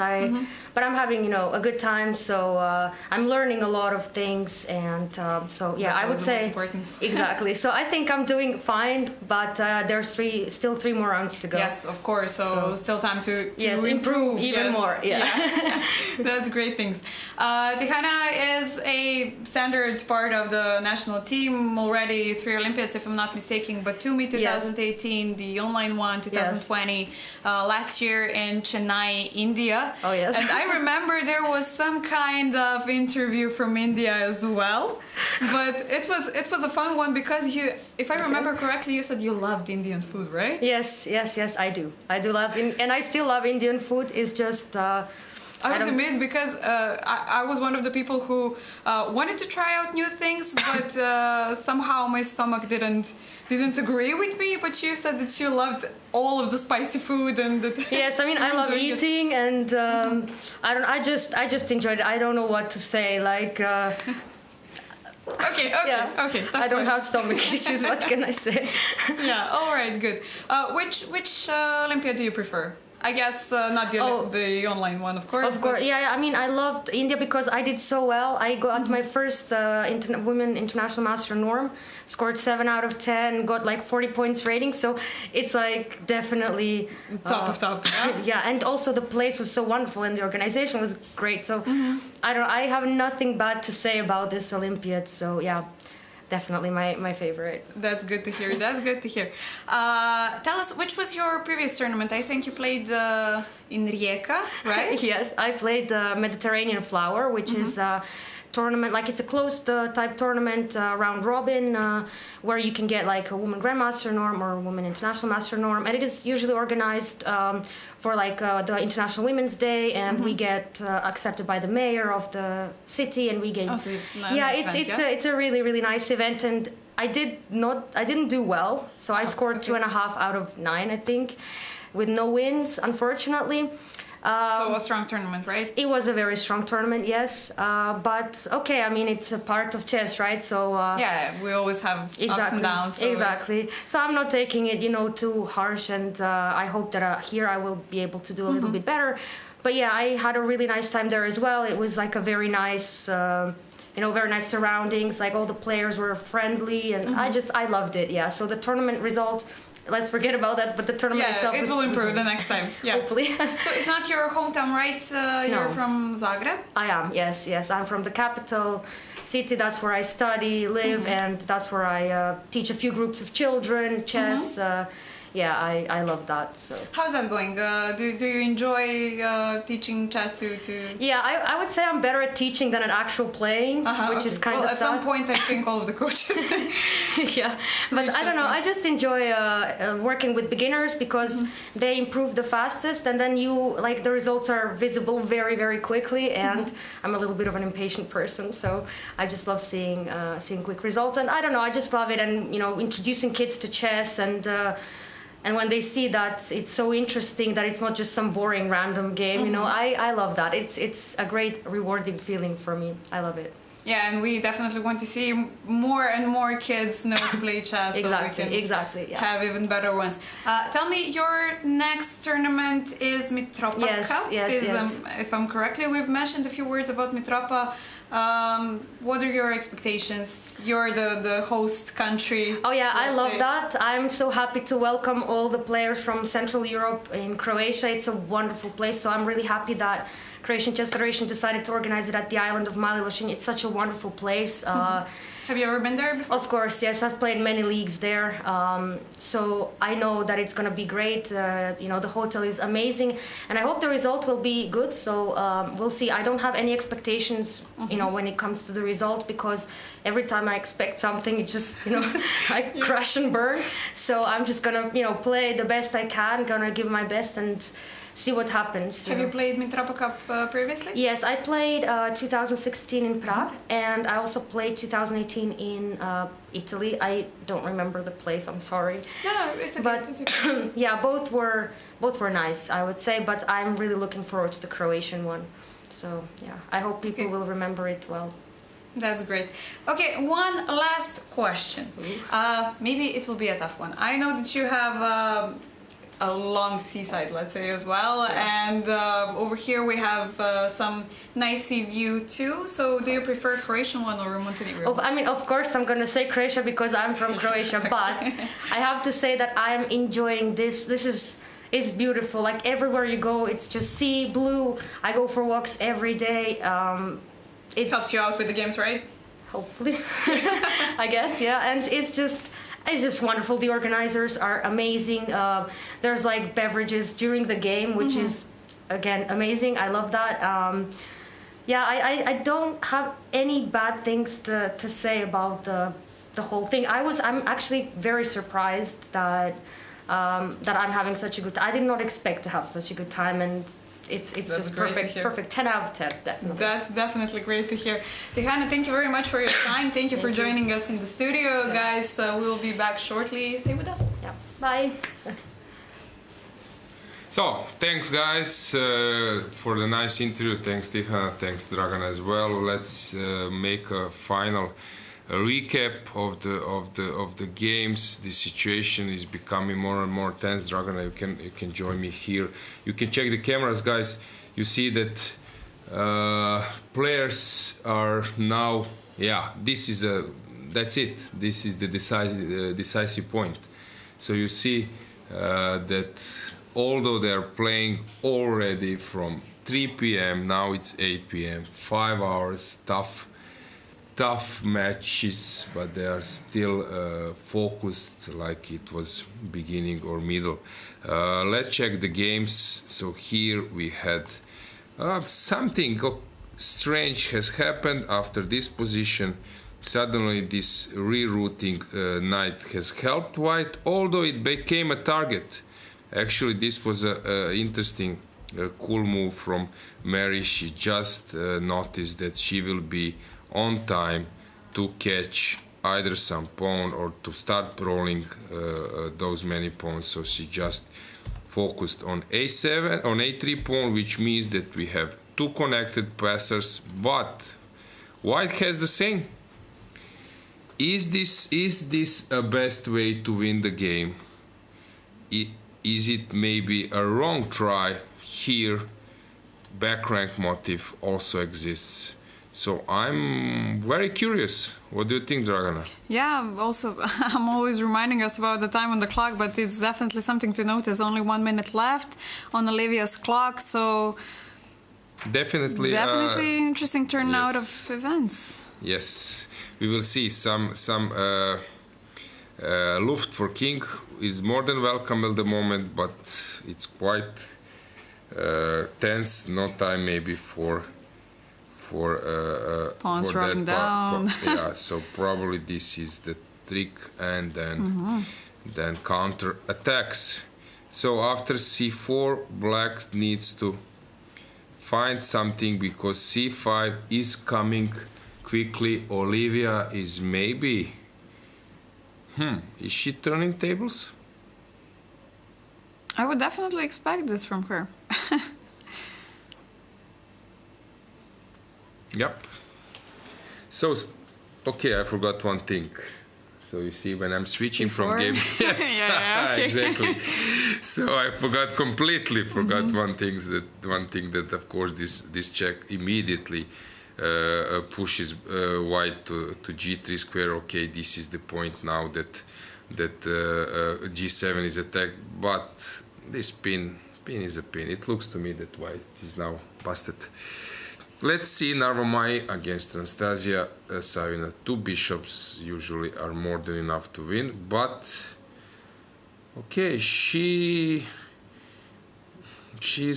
white is having some chances, and actually time travel is there. Just quickly to check what we can expect. Here I would bet on draw. This one is draw, probably an obvious one. And then what else we have? Margaret here lost, but she's trying. This one looks now just winning for white. Chelushkina is winning against Zimina. And what else do we have? Krasteva is trying somehow to win this game, which might happen. Rook comes here and then king start to march. There is some chances, not the big ones, but there are some. So let's just quickly recheck. Rook c8, cool-headed move, also a good one. But now this e4 is not coming. So why was she doing that? Okay, she's thinking that c5 is not a big issue. Now some h5 will come. Okay, this one, check. The idea is that c-pawn will bring home the bacon. Yeah. Tense situation. Let's see the cameras. any expectation for your side? I'm checking chat. We are not getting some questions there, right? So just to remind you guys that we will soon switch to English, From English, yeah. English, yes. So h6, very calm decision. I would do h5 immediately, but this is my style. So there is no time for some big stories. Just we will follow those two matches. Those two matches we will follow. So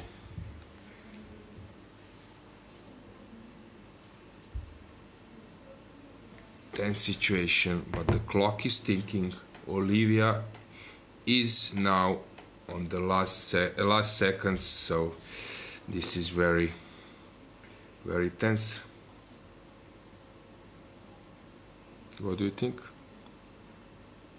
Yeah, of course. When we have this Zeitnot time trouble, it's always something fun to follow, and mistakes are always around the corner, spying on us, so... Yeah, this one is completely lost, so I would just recheck this one. But it seems to me that, okay, strange choice. She doesn't want to run with the... Okay, she wants to keep the rooks, which is also a reasonable decision, but without a passer, sometimes it's not easy to win. So a few more moves and we will switch right. Hopefully we will have final results on those two boards, which we are following. So your prediction? My prediction of this game? Yeah. How would you rate White's chances for a draw in terms of percentage? The percentages, right? Yeah. I don't know, let's say 45%? 45. Okay, that's probably a lot, I would say, but maybe you're right, because now e4 is coming, and the concept is that this bishop is locked, but the rook can penetrate from the other side. I would rate it much less, but maybe you're more to the point in this case. But let's follow our second game. Olivia against Mary.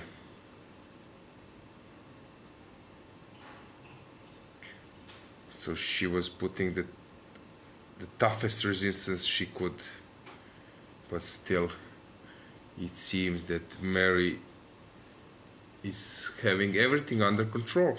Here, any doubts about the final outcome?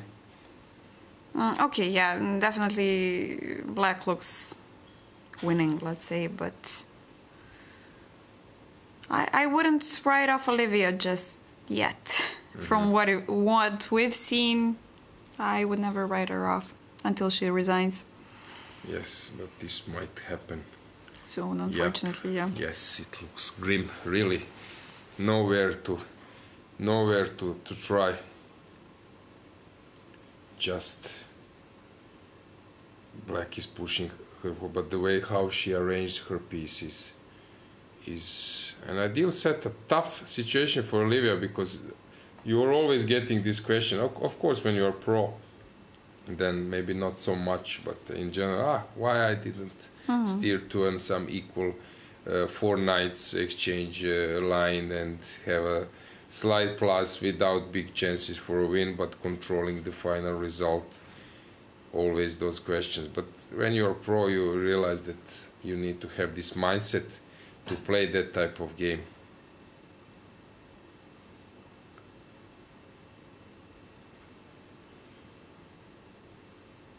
Okay, a lot of decisive results today. Yes, exactly. Very complicated battles. Players are doing maximum. Tomorrow we could it's not easy because cameras, I see the cameras somehow heads are missing, but you see the second board, which I don't know which is better. Maybe to make camera a little bit bigger. I don't know. What do you think? Yeah, we'll try to adjust a few things if possible. Yeah, but okay, is fine enough. The clock is ticking. Last seconds. E4 plate.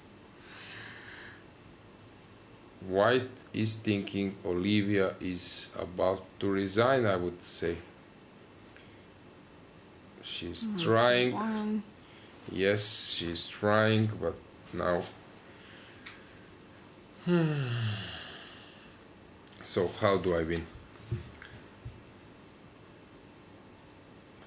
Probably some queen e5. It's time that my queen starts moving. Yes, we can check the cameras. We can check the cameras. Players are now deep in thoughts. If I would play this match on the first board, you won't see my head. At all. Maybe even more, yeah, because I'm 196 centimeters tall. Yeah. It would definitely be hard for the camera to catch you. Yeah, there was one big dispute. I was mentioning who is the tallest grandmaster. There are few more than 2 meters, but the contest is open. I'm probably in top 10, I would say. What's your guess was leading? Ingic, yeah, more than 2 meters. Malachov is 2 meters. You have Zibr Sebastian from Germany, 2 meters. Then Van Velde, Van Velde is quite strong. In general, Dutch players they are quite tall. Max Seve was tall, but not so. I would say that there are P.H. Nielsen is I think 2 meters. So there are tall players. Croatian players. Pavel Zelčić is a little bit less than me, few centimeters. So the contest is open. Yes, waiting for bits. Rookie 1 played. What do we have here? Okay, still okay. This one is more challenging because clock is Low on both ticking. sides. Yes, here, not giving them any chance to. Okay. Rook b2 played, now rook a7 will follow, the pin is always welcome. And after that pin, I see what will happen. So, actually, I'm not sure now. So I just play rook, have some rook e2 rook as a7, well, right? rook e2, rook e5. So you must come to Okay. rook f2, which is a good move. But let's see if I can do something smart. Of course, now I can, for example, play this way. You will, make your moves and... Okay, still, now I'm improving my situation. But also I might try to jump in.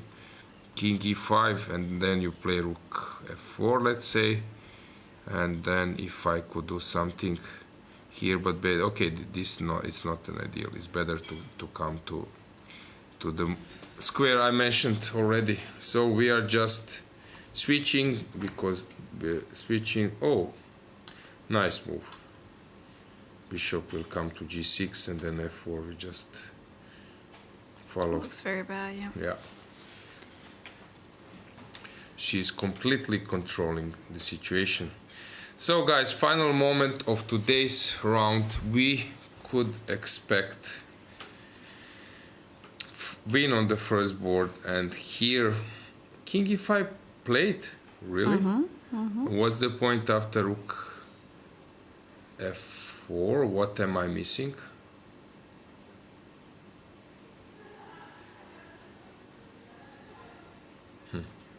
I don't see it.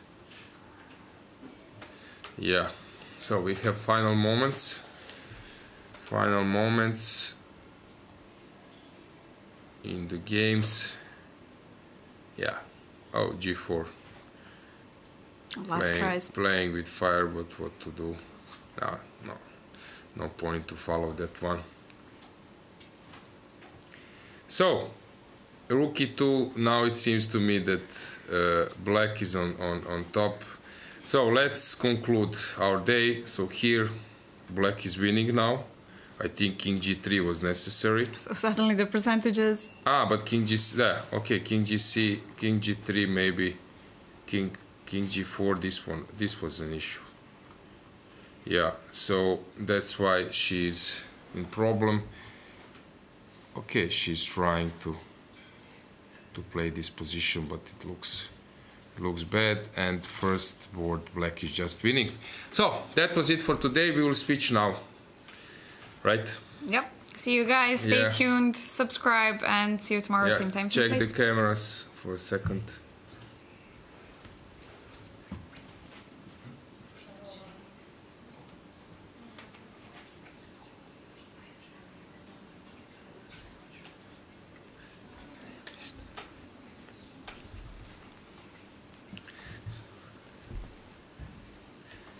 Ok, dobro večer svima, evo pozdrav svim gledateljima, nalazimo se u ključnim trenucima današnjeg dana.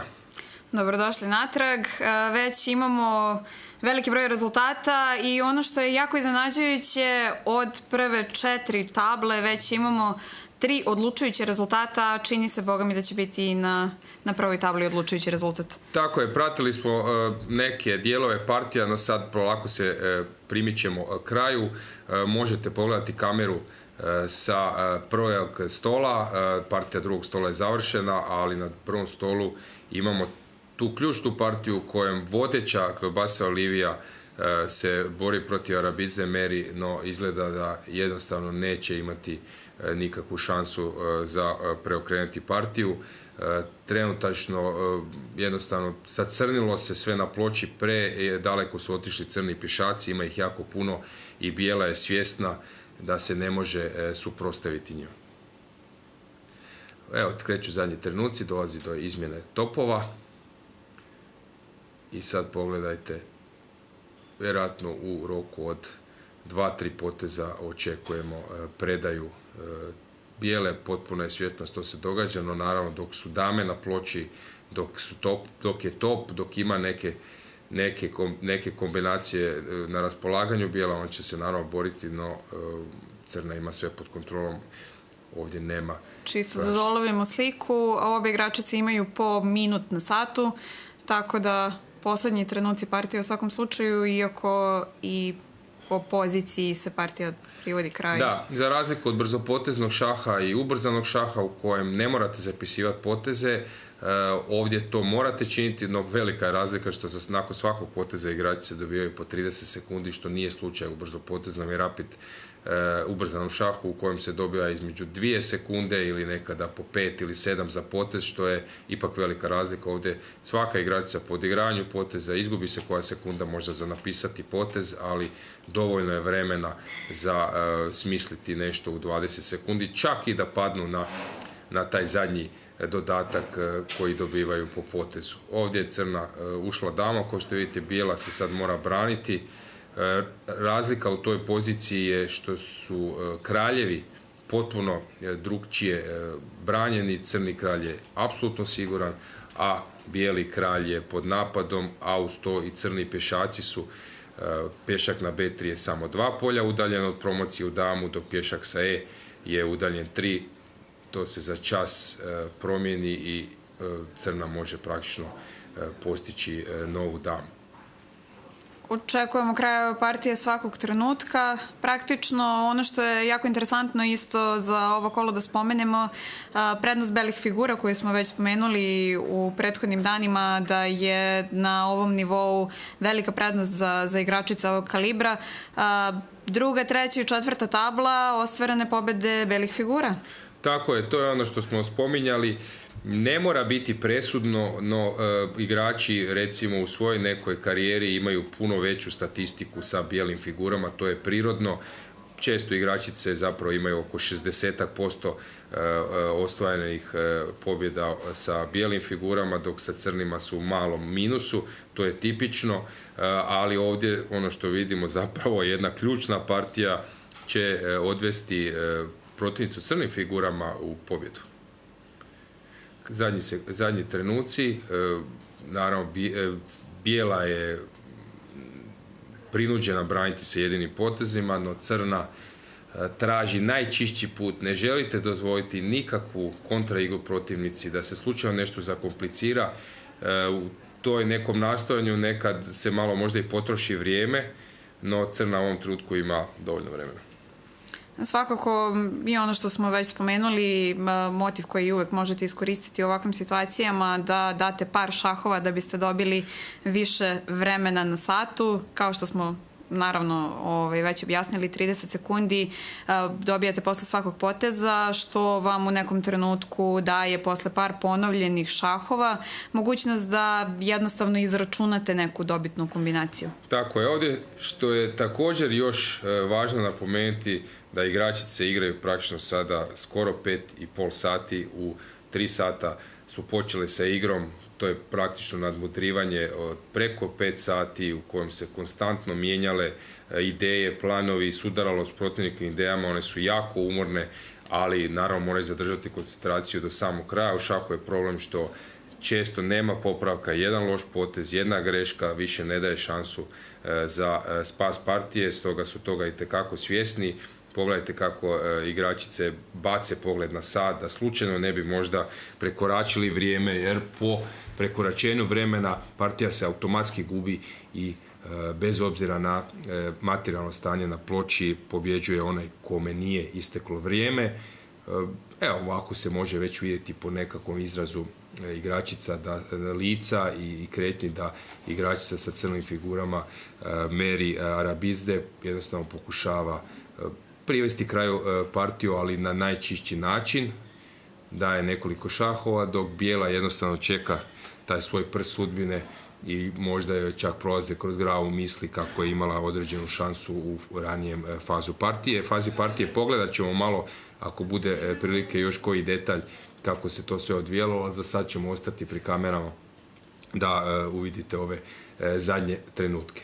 Jedan interesantan citat koji mi je upravo pao na pamet, koji glasi: partiju obično dobije oni koji pretposljednji pogreši.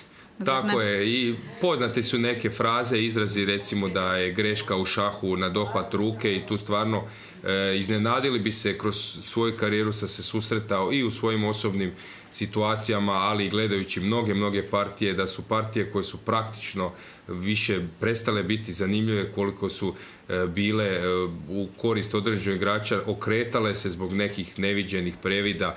To je ono što čini šah zanimljiv je stvarno moguće pogriješiti u svakom trenutku. Malo vam odluta koncentracija, malo izgubite neki svoj nit i odjedanput previdite neki potez koji dolazi kao šok. To je crna potpuno svjesna, kao profesionalka, kao igračica koja je iskusna, zna da mora biti maksimalno koncentrirana i bez obzira što praktično u ovoj poziciji više puteva vodi u Rim, ona jednostavno traži onaj koji je najčišći da ne dozvoli svojoj protivnici nikakvu šansu. Pričekamo još do samog kraja partije, no tabla je potpuno crna. Tako je. Tabla se zacrnila. Bijela igra poteze po inerciji, jednostavno malo tražeći šansu.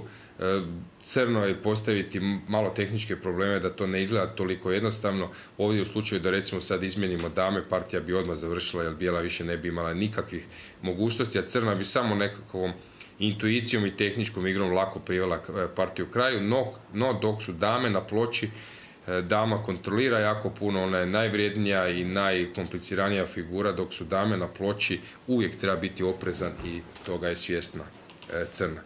Mislim da partija neće završiti matom, nego će završiti ili promjenom dama, pa predajom igračice sa bijelim figurama, ili možda guranjem pješaka u promociju. Da, ono što je također odlika velikih igrača na ovom kalibru i na ovom nivou jeste da naravno igračice ne igraju do samog kraja, ne igraju do mata na tabli, već su svesne više poteza napred da kada je vreme Tako predati. je, pošto je ovo sportski kanal crnogorske televizije, to bi vam dao usporedbu kao recimo u NBA košarci kad se zadnjih 15 sekundi igrači jednostavno počinju pozdravljati na terenu, na centru, a ne napadaju koš jer je očito da je utakmica izgubljena. Slično se događa i u ovakvim situacijama. Igračice predaju jer znaju što ih čeka, to je i nekakva kultura da se ne igra do mata jer nije cilj produživati agoniju kada je na ploči već jasna situacija.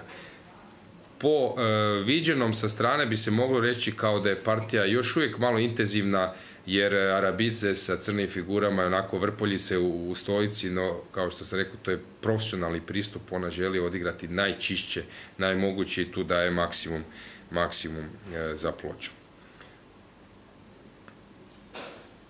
Zadnji trenuci se bliže. Hoćemo li vidjeti predaju? Ja mislim da hoćemo.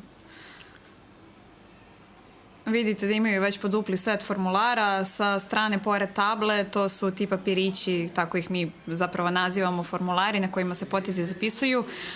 Obično imamo po 60-ak poteza na jednom formularu, što znači drugi formular već imamo 71. potez na tabli, tako da dugačka partija. Da, ovo je jako duga partija, inače se partije minijature u šahu smatraju one do 20-ak poteza, 25. Malo duže partije oko 40-ak, 50 poteza, a ova partija je već na 70, što pokazuje i vremenski i po broju poteza koliko je to bila velika borba. Partija dostojna prvog stola, prvog meča europskog prvenstva, znači baš onako prava natjecateljska partija na ovom nivou. Pješaci se polako primiču cilju, kao što sam rekao, mislim da neće biti mat na ploči, nego će se dogoditi promocija pješaka i to sad bijela pokušava nekako spriječiti, no pješaci su zapravo nezaustavljivi. Kad bijela zaustavi jednog, otvori se drugi i vjerujem da će sad čak A pješak, ovaj što je pješak najbliže satu, možda biti pokrenut jer i on može odvući bijelog topa i uključiti se u recimo promociju, ali na kraju krajeva i u akciju. Moram da napomenem da mislim da smo se baš u najinteresantnijem trenutku uključili, nekako se pogodilo da partija na prvom stolu da se privodi kraju baš u ovim trenucima, tako da... Da, šah ima tu karakteristiku kao i tenis, da ne znate koliko će koji meč trajati, no ako otprilike znate koliko ima poteza, koja partija, koliko se dobije po potezu i kad će biti ti prelomni trenuci koji su, evo upravo se dogodilo ono što sam ja spomenuo, Crna je, kao što vidite, odigrala pješaka najbliže satu. 4 pješaka na trećem redu. Tako je, pješaci se usmjeravaju. Mislim da je sada to, ali svaki put kad sam rekao mislim da je to Olivija još odigrala jedan potez. Evo ga, predaja se događa, zaustavlja se sat. To je tipična reakcija za šahovsku partiju. Igrač sa crnim figurama odmah stavila kralja, ako vidite, na ovo centralno polje. To je zato što digitalne ploče bilježe rezultat na način da se crni kralj stavi na crno polje u centru, to znači pobjeda crnog. U slučaju da bijela stavi bijelog kralja na bijelo polje, to bi bila pobjeda bijele, a u ovom trenutku znači na taj način jednostavno napravila automatski, što je još jedna reakcija tipična za šahovskog profesionalca. Kao vidite, crni kralj je istaknut, to znači pobjeda crnog, čak možete znati rezultate da hodate po dvorani na način da gledate kraljeve. Pogledajte ovdje ispod na donjoj ploči, bijeli kralj je na bijelom polju, crni kralj na bijelom polju, što znači pobjeda igračice sa bijelim figurama. Idemo na brzinu samo malo pogledati kako se to odvijalo. Znači u ovom trenutku bilo je neko nadmudrivanje, doći ćemo nakon cajtnota. Crna je zagospodarala svojim pješacima i sada ako pogledate, znači ovo je 40. potez, ovaj pješak sa polja A4, s ovog polja, se uključio, eto, u zadnjem trenutku i donio pobjedu crnoj. To je neki kapital koji je trajao praktično 30 poteza da bi se iskoristio. To je nešto što je u šahu vrlo zanimljivo, koliko je ta strategija bitna. Tu je sad recimo crna postala svog skakača koji je bio jaki bloker i sad kako su se ovi pješaci, možete se zapitati kako su se oslobodili, kako su postali jaki, vidjet ćete kroz par poteza. Bijela je shvatila da joj je skakač zapravo ovdje pasivan i tražila je rutu i nekako zbog ove C linije kojom se čini da će zagospodariti crna, pomislila je da je možda najbolje polje za ovog skakača C3. Koju rutu za izvesti? To je ova ruta i na kraju se to i dogodilo. Znači, prebacivala je skakača i skakač je završio na C3, što bi bilo dobro da u šahu ne postoji ta jedna pretvorba materijala kada se žrtvuje figura da bi se nešto postiglo i sad sjajno rješenje. Ovaj skakač je bloker, blokira ulaz topu, ali ujedno i brani ovog pješaka koji je napadnut 2 puta, ako dobro promotrite, od strane crnih figura, stoga postaje meta napada, žrtvuje se, kako mi kažemo u šahu, kvaliteta, top za laku figuru, skakača ili lovca i najedanput pada centralni pješak. I ako se sad malo sjetite što se događalo za pločom, možemo reći da su na kraju ti pješaci bili presudni. 2 para povezanih pješaka koje Olivija nije mogla da spreči.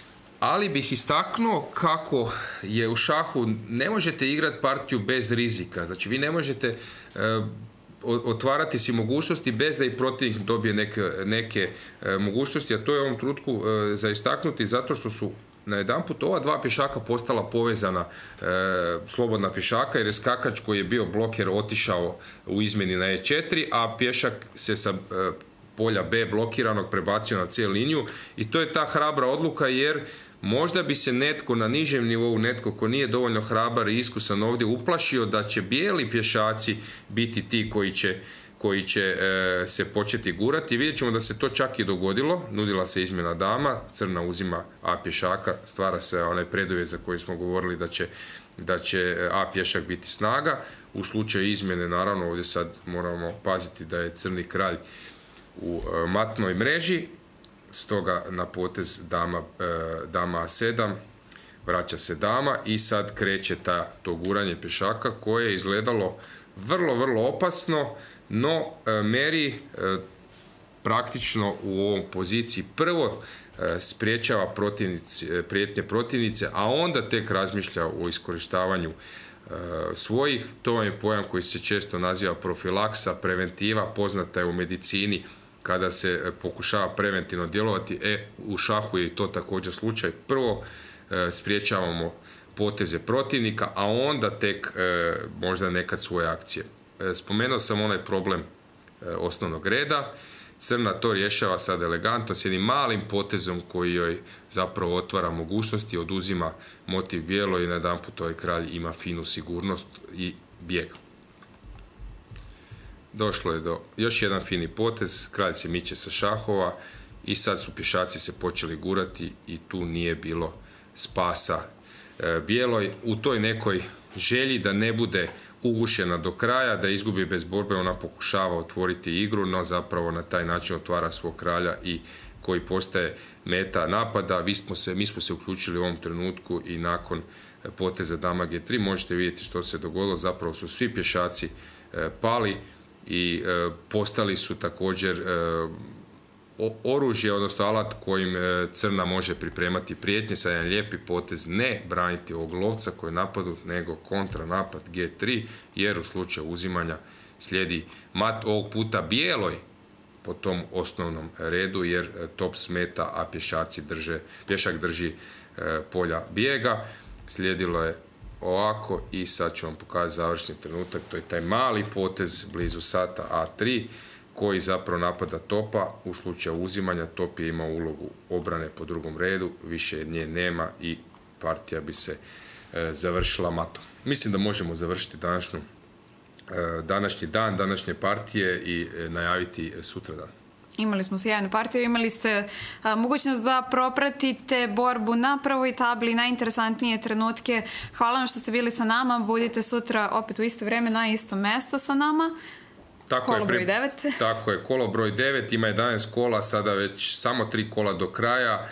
Biće tu još nekih izmjena, ako se sjećate, najavili smo da je Kolbasa Olivija vodeća, kako je sve pod kontrolom, jedan poraz na kraju može već odvesti turnir u drugom smjeru. Imamo neke velike igračice na ovom turniru kao što je Antoneta Stefanova, 10. svjetska prvakinja iz Bugarske koja se jako muči ovaj turnir, ali nije lako u ovoj konkurenciji biti stalno u vrhu i bit će vrlo, vrlo zanimljivo vidjeti do kraja koji će to igrači isplivati u sami vrh.